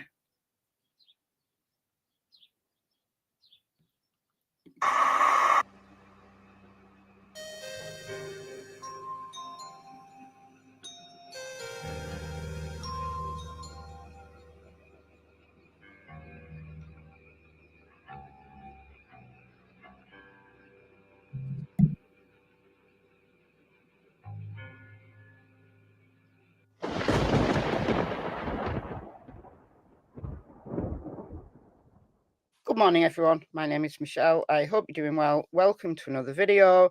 It is a rainy and somewhat dismal Friday morning here in Northern England. In this video, we're going to talk about the Summer Wells case. I'm going to talk about something specific that I discussed in my live stream yesterday. So that was 3 hours. So when a live stream gets that long, people only watch a portion of it and maybe miss some of the details. So in this video, I want to focus on a very important topic that I did talk about yesterday. Now, I've talked about this before. So those of you who've been following the case on my channel for many, many months now will have seen this information. But for those of you that haven't, and there is a thread going on currently in my Facebook group that shows me that not everybody knows about this stuff. So here is the video that I think you will find useful if you're intrigued by this topic, but you don't know very much about it. What you saw in the intro there was someone's video that they took of a search that took place on the 19th of June into the early hours of the 20th of June. So someone went missing on the 15th of June, which was the Tuesday. And then on the Saturday, the 19th of June, they did this all-night search. They searched into the wee small hours of the 20th to Sunday. Why? Because they thought they were going to find Summer.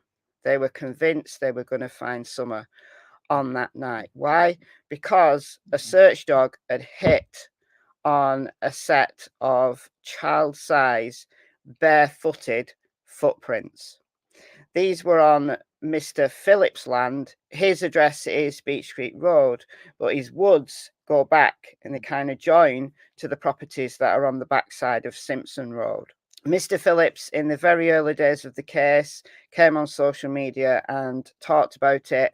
I've got a bunch of screenshots. This is just one of them.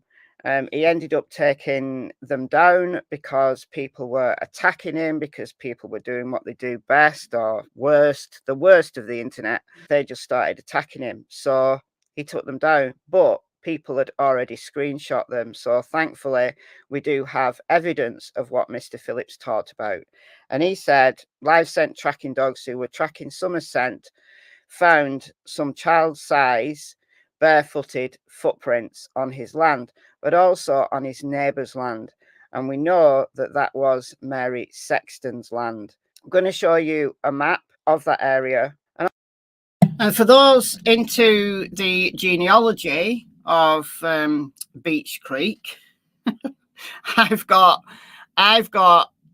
probably the relationship between all of the players on Beech Creek. I've got them all.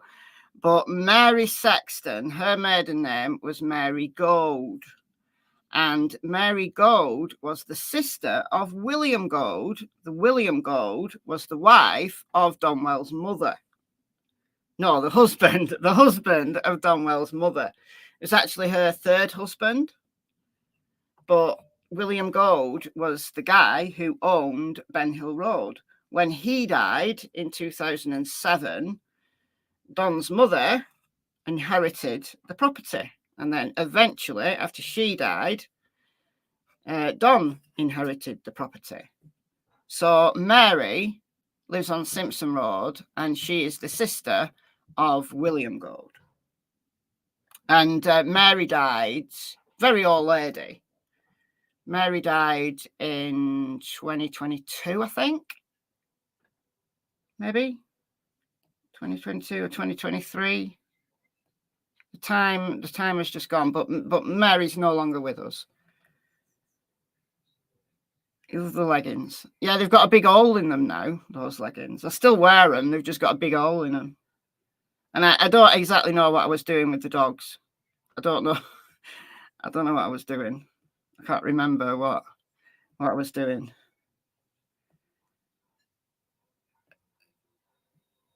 Yeah, Don Sherfy Jr. I talked a lot about Don Sherfy Jr. A lot. Because Don Sherfy Sr. is the boyfriend of Mary Sexton's daughter. So he spent a lot of time there. And Don Sherfy Sr. has got a son, Don Sherfy Jr., who was a pedo. He's a pedo. He's now in jail. He got 6 years for child pay. So he's, yeah, I don't know how long he's got to serve on his sentence, but he got 6 years and he has to serve 6 years. That was one of the stipulations the judge said, that he's got to serve the full 6 years. So, yeah, I talked about Don Sherfy Jr. a lot because he could have been there. He could have been there. And one of the footprints was found on Mary Sexton's land. And also, we're going to talk about the other scent alerts. First, let me play you this from Dave Rader. Dave Rader from Equisearch. He got into town on the Saturday night. So the night that they did this all-nighter. And on the Sunday morning when he joined the search, this is what he was told about it. So this has not come from law enforcement. This has come from Dave Rader. Dave Rader has absolutely no reason to lie. This is what law enforcement and the searchers told him on the Sunday, that they thought someone had brought Summer back.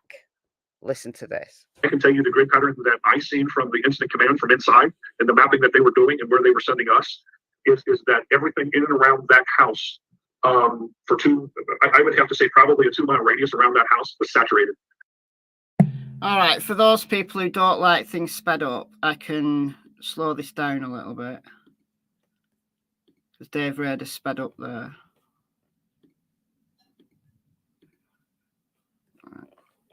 Us is that everything in and around that house for I would have to say probably a 2-mile radius around that house was saturated.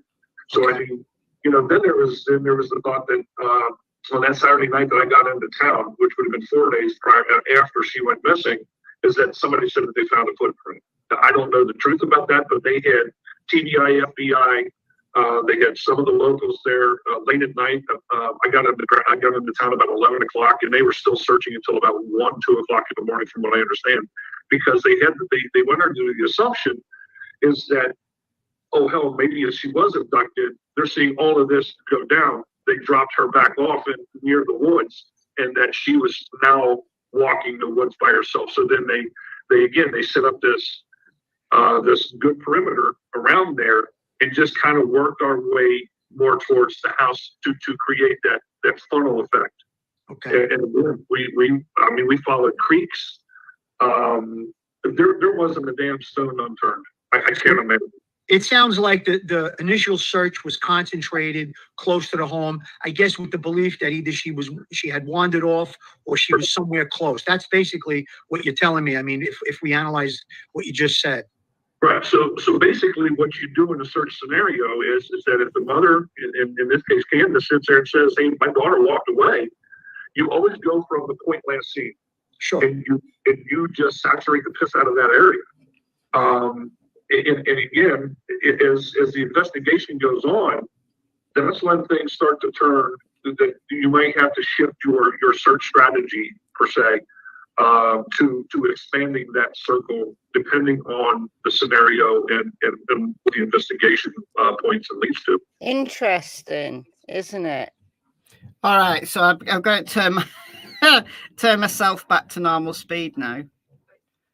So yeah, very interesting. So that was Police Off the Cuff. Dave Rader was talking to Police Off the Cuff there, the YouTube channel.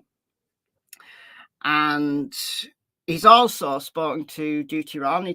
He goes on Duty Ron's channel quite a lot. I don't know whether he's talked about that search on Duty Ron. I think he probably has way back when, but I found that clip very, very informative interview with Police Off the Cuff. So they have a YouTube channel, but they also do a podcast as well. So I think that was the podcast because it was audio only. That's why I overlaid the dogs playing, because it was an audio only clip. So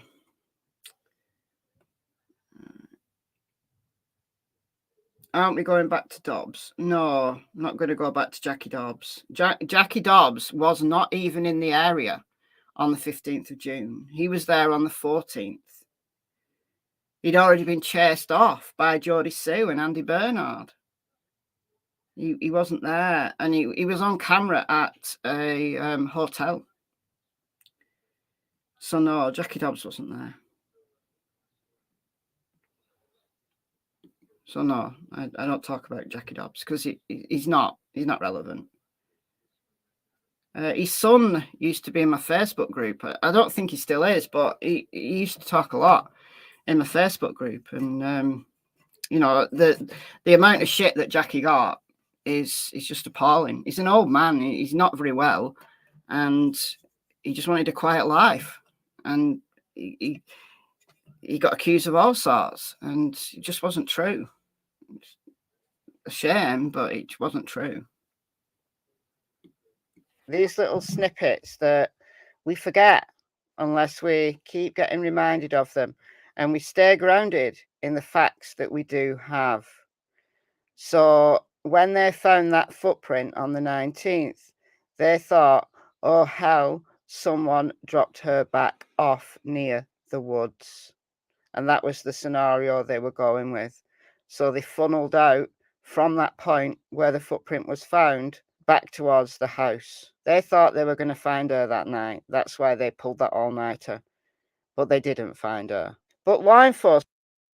yeah, Dobbs was the outsider who bought some land close by. Yeah, Jackie Dobbs was the guy. He was actually from Georgia.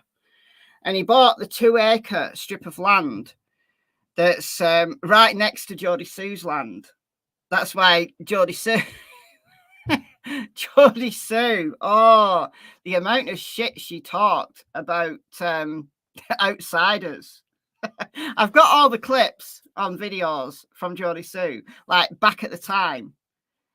They wanted that land. Look, Jodie Sue and Andy wanted that land, and their offer got denied. They made an offer for the land, but their offer got denied, and Jackie Dobbs got it. So Jodie Sue was smarting, and they drove him away. It's his land legally. He is allowed on his land, and they drove him away, and he's never been back. He's never been back. Yeah, she had an absolute meltdown. Yeah, and they also went looking for him. Like, this is all from Jodie Sue's mouth.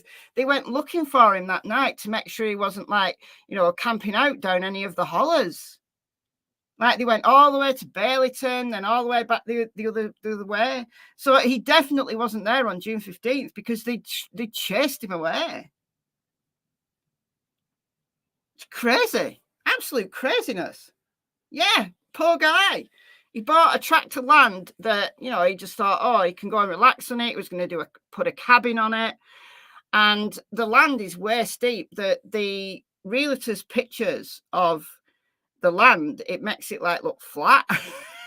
And it so isn't. It's like on a hill. So putting a cabin on it probably wasn't going to work anyway. Like, you'd have to do a lot of engineering to get the cabin to stay there.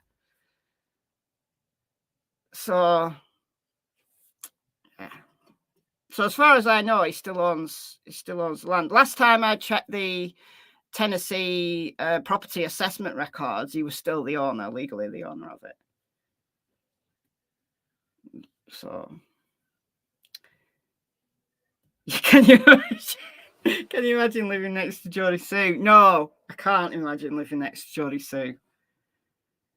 It would, she'd drive me insane. Tilly's got a cute butt. Funny. Enforcement have never confirmed this. Law enforcement did a... Actually, yeah, I tweeted to Leslie Earhart about the footprints to see whether she'd give me a comment, and she never replied. So I can't confirm the footprints, but what I can say is it was an all-night search, and there's a very, very good reason why, like, a load of searchers descended on that area. It had to be a very, very good reason. And I believe, like what the searchers told Dave Rader, like when he got into town, that they pulled this all-nighter because they thought they were going to find her. And their theory was, if someone had abducted her, seen all of the, you know, all the publicity and stuff, and they just dropped her back off in the woods. And they actually assumed that she was out there, and they never found her. I mean, it could have been that. It could have been that somebody abducted her and dropped her back off. It could be that, but they couldn't find her. They could not find her. And I do believe that a dog found Summer's footprints. I do. And it wasn't just one. It was 2 sets of footprints, but there was also other scent alerts that the dogs found that neighbours have talked about as well. A press conference on the 21st of June, which was the Monday, and Leslie Earhart was asked a question about what was going on. on that Saturday night into Sunday morning, because a bunch of the locals were involved in the search. A bunch of locals know all about this, and Leslie Earhart wouldn't talk about it. Listen to what she said. She just shut it down, which I find interesting, that they've never released that they found scent alerts in the woods. I think it's because it's a key aspect of the investigation. Listen to what she said. Saturday, there was a pretty extensive search into the evening. Can you elaborate on what that tip was and why there was such a large presence for crews to go back out? Anytime we have information that could potentially lead us to locating someone, we're going to use all resources. Crews were in the area following up on a lead. Unfortunately, some are still missing.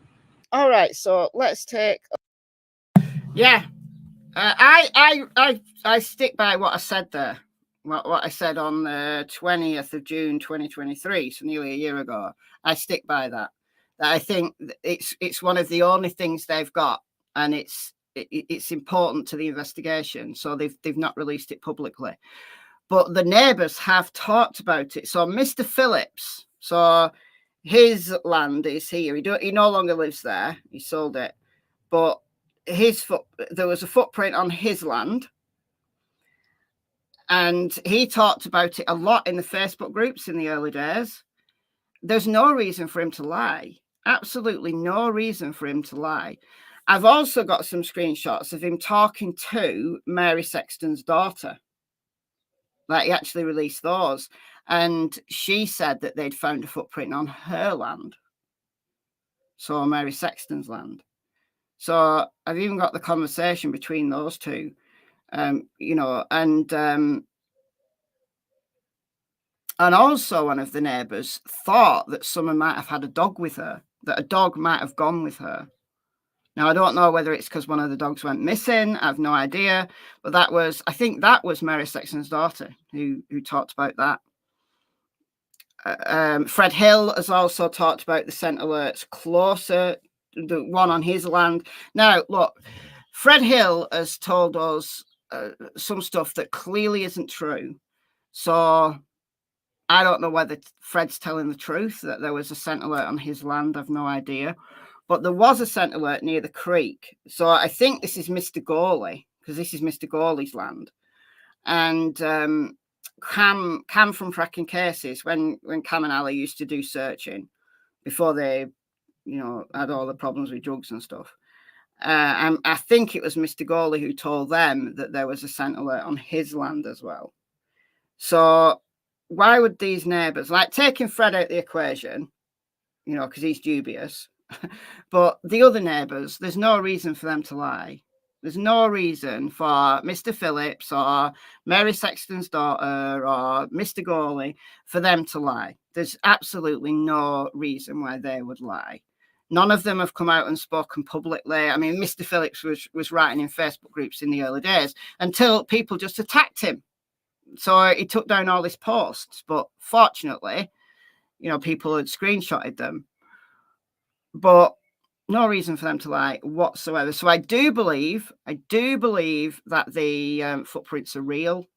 And I do believe that the searchers genuinely believed that they were going to find some of that night, because Dave Rader from EquiSearch has got no reason to lie about what he was told.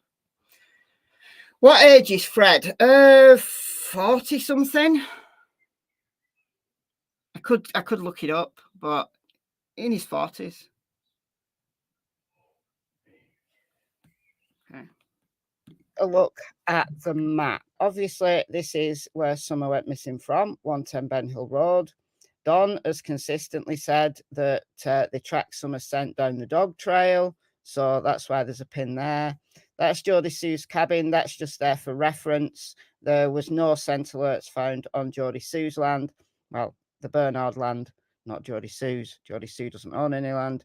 The Bernard land, as far as we know. So the footprints were around here and around here. I don't know specifically where they were. I've just dropped these pins in a general area of the land that they were on. This is Mr. Phillips' land around here. So his address is Beach Street Road. And this is about 0.8 miles away from 110 Ben Hill Road. The other set of footprints were found on Mary Sexton's land, so somewhere around here. And then there was another 2 scent alerts. One of them on Fred Hill's land. It's cut off this map, but this is Fred's land about here. 165 and 167 is a bit further down. Fred Hill told Ziggy, and I'll play that clip in a moment, that a scent alert was found on his land. And then he said, a dog hit here, a dog hit down there. And Cam from Cracking Cases confirmed that he'd spoken to someone who said there was a scent alert found near the creek, near Fred's land, near the creek. Again, I don't know exactly where this was, but around this area somewhere. So that means there was actually 4 scent alerts, 2 accompanied by footprints, 1 near the creek, and then 1 on Fred's land. So listen to what. So again, the scent alert on Fred's land. I'm not gonna say that that's accurate, because Fred makes stuff up. Sorry, Ziggy, but he does. But the other 3, the 2 sets of footprints, 1 on Mr. Phillips' land, 1 on Mary Sexton's land, and then 1 on, I think this is Mr. Gawley's land. There's no reason why these neighbours would lie. They're not looking for publicity. They're actually, Mr. Phillips sold his land and went away. They're not looking for publicity. They actually don't want the publicity. So there's no reason why they would lie. So is it possible that these are Summers footprints? Absolutely. Absolutely. Personally, I believe that the TBI won't talk about them because it's evidence that's very important to the case. That's just my opinion. Yeah, it does. So there's 165 and 167, which is the same property. And then further down Ben Hill, there's 207, which is also owned by Fred Hill and his sisters. So one of them, I think 207 was his mother's property, and then 165 was his dad's property. But now both of them are dead. Then Fred and his sisters inherited the land. So I think the scent alert was actually on 207, but it doesn't matter which one it was. But there was a scent alert on Fred's land, and this is what Fred is going to say next. Fred said about that. Like I told you last night, the dog hit here, the dog hit down there, but there's one person here and one person that was there too. Same place. Now, one key aspect of where the footprints were found is that they were high up on a ridge. And I want you to look right down the bottom here of the elevation. And this is the elevation, the height of the land above sea level. If you put your cursor on Google Earth and look right down at the bottom, right down here, you can get the elevation. So this is the elevation above sea level. And you can see that 110 Ben Hill Road is, depending on where you click, because obviously it's a hill, you're looking at about an elevation of about 418 meters above sea level. If you go down Ben Hill Road and just keep clicking, some parts of it are much steeper. All right, so just keep watching. If we get to Fred's land is slightly higher. It's 426 meters above sea level. So there's a rise in the land going down Ben Hill Road as you get more up into the mountain. All right, but it's kind of bumpy. Now look at this ridge. You can't see it on the map, but there's a ridge. Now just watch from Simpson Road, which is here. 428, 24, it's bumpy, right? It's up and down. But watch when I move upwards. 456, 458, 459. This is a ridge that runs all along the back end, so the back of Simpson Road, and then it goes down towards the road. And the road is about 406. 405, 406 meters. But this area here where the footprints were found is high up on a ridge. And this is much higher. This ridge is much higher. And this includes where the camp was that Cam from Cracking Cases found. It's much higher. It's about 20 to 30 meters higher above sea level than 110 Ben Hill Road is. So if you were on this ridge, you will be able to look down into the Wells yard. And the footprints were found along here, along this ridge. Mr. Phillips and other neighbours felt that someone had taken Summer, perhaps carrying her and then placing her down, and that's where the footprints come from. Now, unfortunately, there was lots of adult footprints there because searchers had already been around that land once before a dog hit on the footprints. So a little 5-year-old girl who just happened to get lost in the woods, would she climb right up high on this ridge on her own? I doubt it. She'd stay in the flat parts. Quite conceivable she could be playing around here or even on Fred's land, right, where it's flat, but not high on this ridge. On her own, a little girl, lost. Why would she climb up this ridge? Leads me to believe she was taken up there. And that's not consistent with what Fred has been saying, that Roy Cotton Simpson took Summer. Because Laurel Run Park, where Fred said Summer's body was, is actually 5 miles away.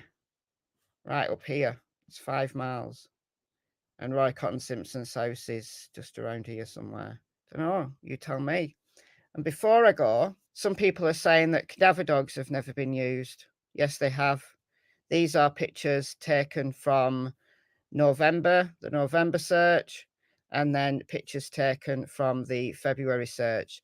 The dogs there are cadaver dogs. Months later, live scent tracking dogs, not useful, because that scent will have long gone. These are cadaver dogs. And it's interesting, whenever the helicopter comes out around that area, they focus around the very area that those scent alerts were found. So that all leads me to believe that the scent alerts have always been central to the investigation into what happened to Summer Wells. All right, guys, let me know what you think about all this in the comments below, and I'll see you very soon in the next video. Bye, guys.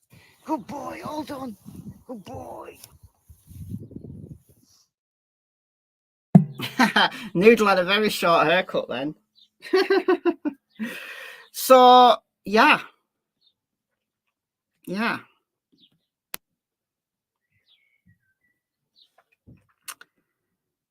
Yeah.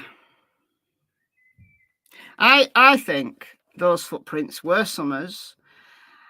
I think because that ridge was so high, it's unlikely she would have climbed up there on her own. I mean, it's possible that she climbed up there on her own, thinking that she was climbing up her hill, but actually she was going in the wrong direction. I mean, it's always possible, but it's very steep. Very steep. Like when I'm talking about the elevation, you know, it doesn't matter how, it's not, the elevation on Google Earth is how many meters. So a meter is 39 inches. How high it is above sea level. But what you've got to focus on is the way that the elevation changes. So the elevation is about 406, 407 meters at the road, at Beach Street Road, and then it goes up to the 450s on the top of that ridge. So you're looking at a change of like 45, 50 meters. So that's a big difference in a short space of time. So that's very steep. And would a 5-year-old girl climb up that ridge on her own if she was lost? Possibly, but not likely. And the fact that they only found like a couple of prints on each person's land, it could be that the majority of the land was dry and the footprints have just, you know, been memorialized in the mud where there's been like a muddy patch. That's possible. But what Mr. Phillips hypothesized was that an abductor was carrying her and had to keep setting her down. either because she was getting heavy or because she was wriggling. So I think that's the reason why the TBI, when they came back in November and when they came back in February of 2022, they focused on that area. So the helicopter flight path that I showed on that video is from the November search, and it was round and round and round and round that exact area where the footprints were. So that tells me that they really believed that Summer was there. And when the foliage had died down, maybe they went back to that area and had another look. So that's where I'm at. That's where I've been at for a long time now. So she made it home. There's evidence she made it home, not just from what her brothers have said, but from the actual land itself. The scent alerts on the land itself, like away from her home. But if somebody had carried her up to that ridge and then just walked down the other side and had her vehicle hidden, like further down Beach Street Road, then she could literally be anywhere. She could literally be anywhere. But I've got loads of videos. Like I said, this video that I've just played you,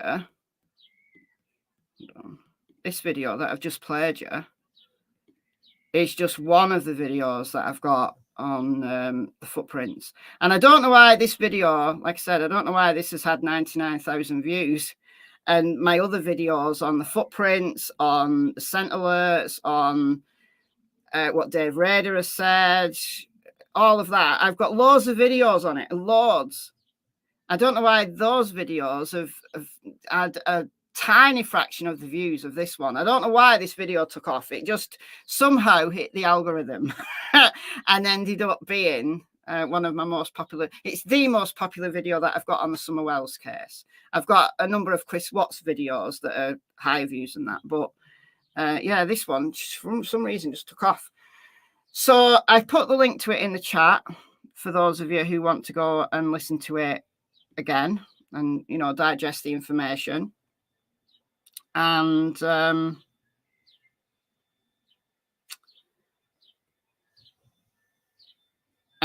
replay viewers, the link's already in the description box. Lots of people talking about Fred now. Yeah. Look, I wish him and Ziggy well. Like, he's not for me, but I wish him and Ziggy well. I hope it works out for them. Did I look at JLR's visit with Brandon? Yeah, I saw that video. Yeah, I talked about it. Look, I've talked about everything. I've got 590 videos on the Summer Wells case. You can literally start at the beginning of the case and work your way up through the playlist. They're all in order. And look at how my theories have changed, and I've covered everything. Apart from the really wild stuff, I've covered everything. So yeah, I did a video when JLR walked through the woods with Brandon. I did a video on that. That was a while ago.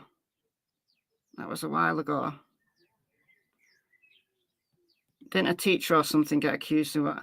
I don't know about a teacher, but a bunch of people from the church got accused. Oh, of course they do. Yeah, of course they do. Dogs they're not computers. They're not robots. They do make mistakes. They absolutely make mistakes. And the thing with cadaver dogs is they can only take the dogs where the dogs can actually walk. So where terrain is too steep and where terrain has got, you know, really thick foliage, they won't take the dogs there. They won't, because the dogs will get injured. So they're not going to go out there and intentionally injure their dogs. So rightly, they can't take the dogs across that entire terrain. It's too dangerous. Did Ali pass away? Yes. She did. She had pneumonia. She fell and she was deprived of oxygen. Her brain was deprived of oxygen. She was on life support for a while, but she never recovered. Which one was Ali? Hunter's mother.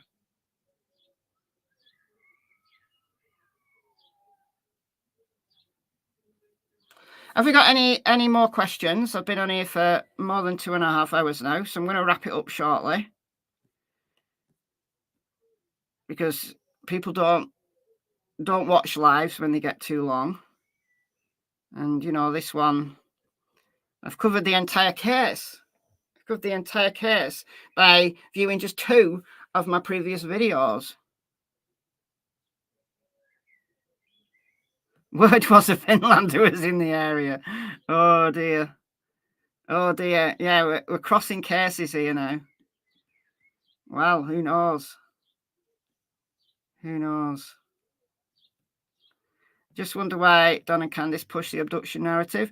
Probably because the law enforcement have talked to them about it a lot. Because that's one of law enforcement's theories. Loving the songbirds in the background. Yeah, the window's open. And there's a nest. I think it's in the eaves of my house. So they're all out there. Cassie got one this morning. Got a bird. She got attacked. I mean, properly attacked. It was out in the fields. And there was these birds just dive bombing her. I'll show you the clip.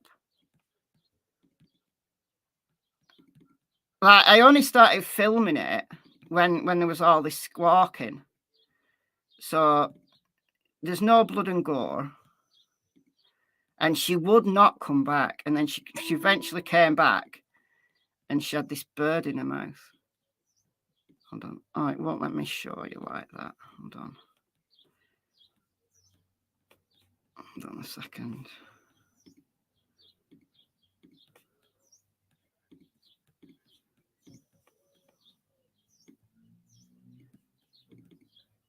So I got my phone out and started filming when I heard all this squawking.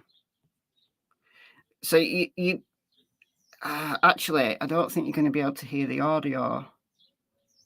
I'll tell you what I'll do. No, I can't do that either. I don't think you're going to be able to hear the audio because when I share my entire screen, it doesn't share the audio. Actually, if I take my mic out, that might work.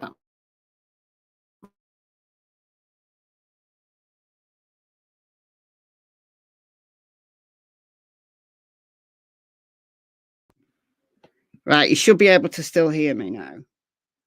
Somebody just confirmed that you can still hear me.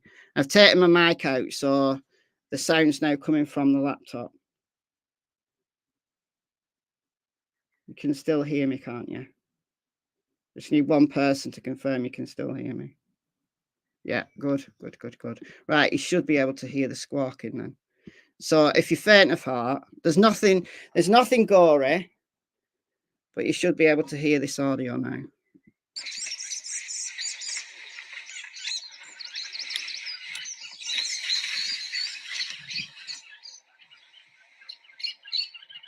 Cassie, come here. Cassie.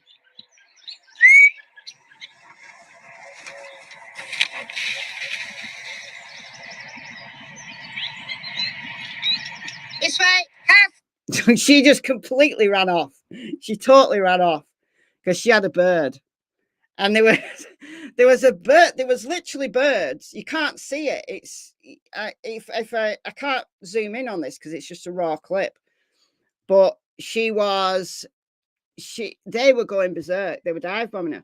And then when Noodle went over, they were dive bombing him. Tilly had no clue what was going on. No clue what was going on. But when she comes back, I was dead mad with her because she just ran off.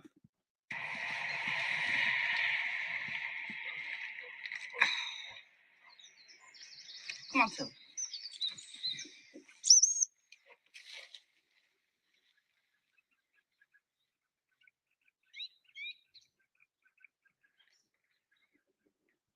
Come on, this way. Come on, Tilly. Tilly.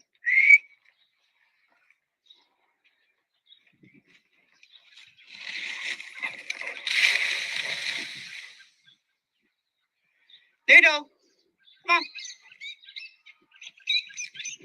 Come on, this way. Here she comes.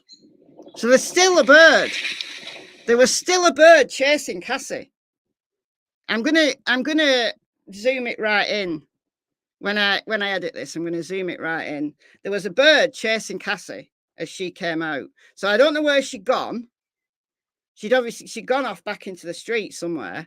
I don't know where she went, but there was a bird chasing her the whole time.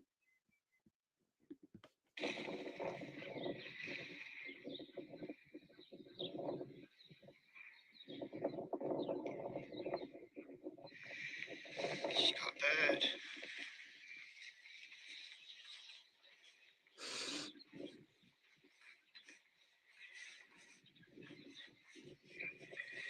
Come on. Cassie. Here she comes. Nice one. That's gross. Come on, Noodle. Come on, Noodle. This way. Noodle didn't realise that Cassie had come back. So Noodle's just like, oh, I don't know what's going on. I don't know what's going on. But Cassie gets bored with them. Like she doesn't eat them. I thought she might rip it, but she didn't. She carried it for a bit and then just got bored and left it.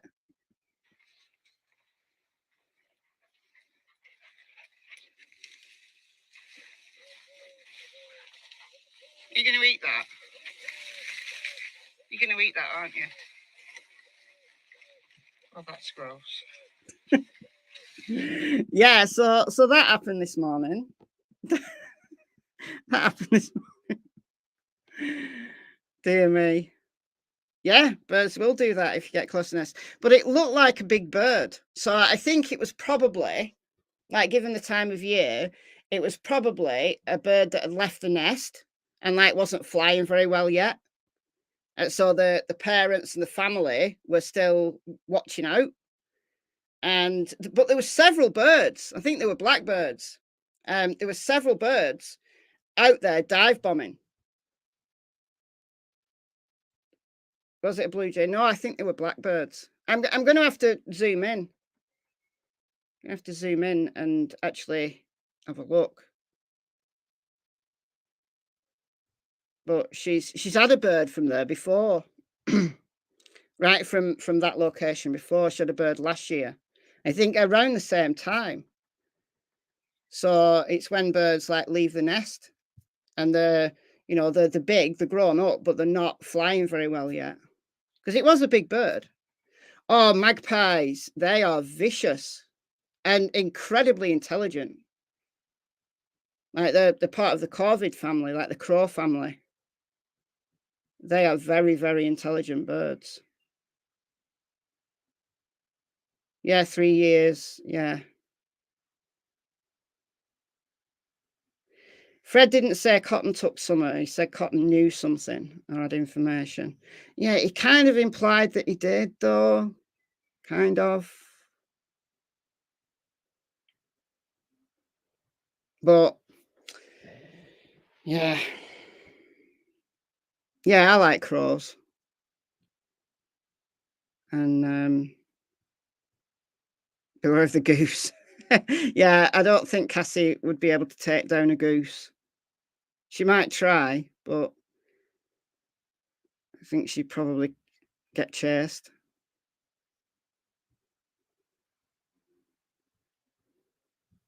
Yeah, magpies, they're very smart. And they don't forget you either. They don't forget you. Crows, all the members of the corvid family, they won't forget you. So if they feel that you've slighted them at some point in the past, they will target you in the future. And they'll bring all the friends as well. I've seen it happen. I've actually seen it happen. They call them a murder of crows. They call them a murder of crows for a good reason. because they have vendettas. So if Cassie ever gets a magpie or a crow, then she will get attacked because they'll remember her. They'll remember her and they'll attack her. So, you know, that's her lookout.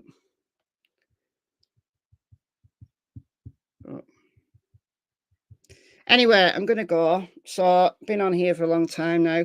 3 years down the line, 3 years, and we are still without answers as to what happened to little Summer Wells. So she'd be 8 years old now. And hopefully she's out there somewhere. But 3 years, it's a long time. It's a long time for a little girl to be missing. A very long time. So, all right. I'm going to go. So thank you all. Thank you all for joining me. Thank you, as always, to the mods. Thank you for the donations. Did I get one? I did get a donation. So thank you for that. And yeah, I shall see you very soon. I'm going to start, for those interested in the Madeleine Soto case, tomorrow I'm going to start the Stearns files. So it's going to be live streams, but they're only going to be short. And I'm going to be doing recorded videos as well. So don't worry, those who don't like live streams and only watch recorded videos. I'm going to be doing recorded videos as well on like Sebastian's case and other, you know, the other cases. But I'm starting the Stearns files tomorrow. So it'll be on this channel and they're going to be live streams, but less than an hour. So, you know, shorter live streams. And I'm going to go through the entire discovery that has been released to us so far. So 896 pages. It's not as bad as it seems because a lot of it is like repeated, like search warrants.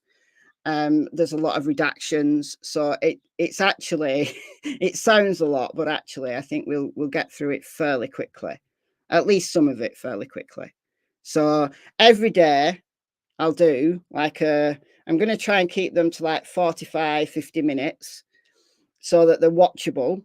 And I'll put in the description, like, you know, what page we're up to and stuff. So it'll be easy for people on the replay to be able to work out what's in what thing. So yeah, that's starting tomorrow. I don't know what time I'm going to do them. I'm going to try and do them the same time every day so that it becomes like a little bit of a pattern and until we get through the whole lot.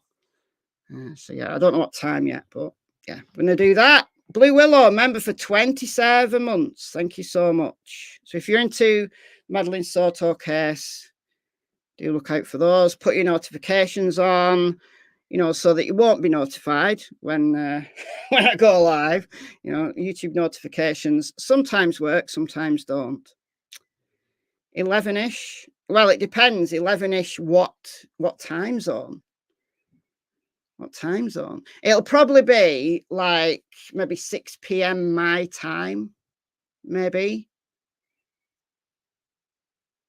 So I'll do like a recorded video in the morning and then I'll do the live stream like in the evening. So it'll either be like 6 p.m., which would be 1 p.m. Eastern. Because when the Karen Reid trial's on, that's when they have their lunch. Oh, you're in Scotland. All right. Well, it'll be 6 p.m. Roughly thereabouts. But I'll do a recorded video in the morning about whatever, Sebastian's case or whatever. So that's what's going to happen. All right, guys. So I shall see you all tomorrow. And hopefully, some point soon, we get some news on Summer Wells. All right. Bye, folks.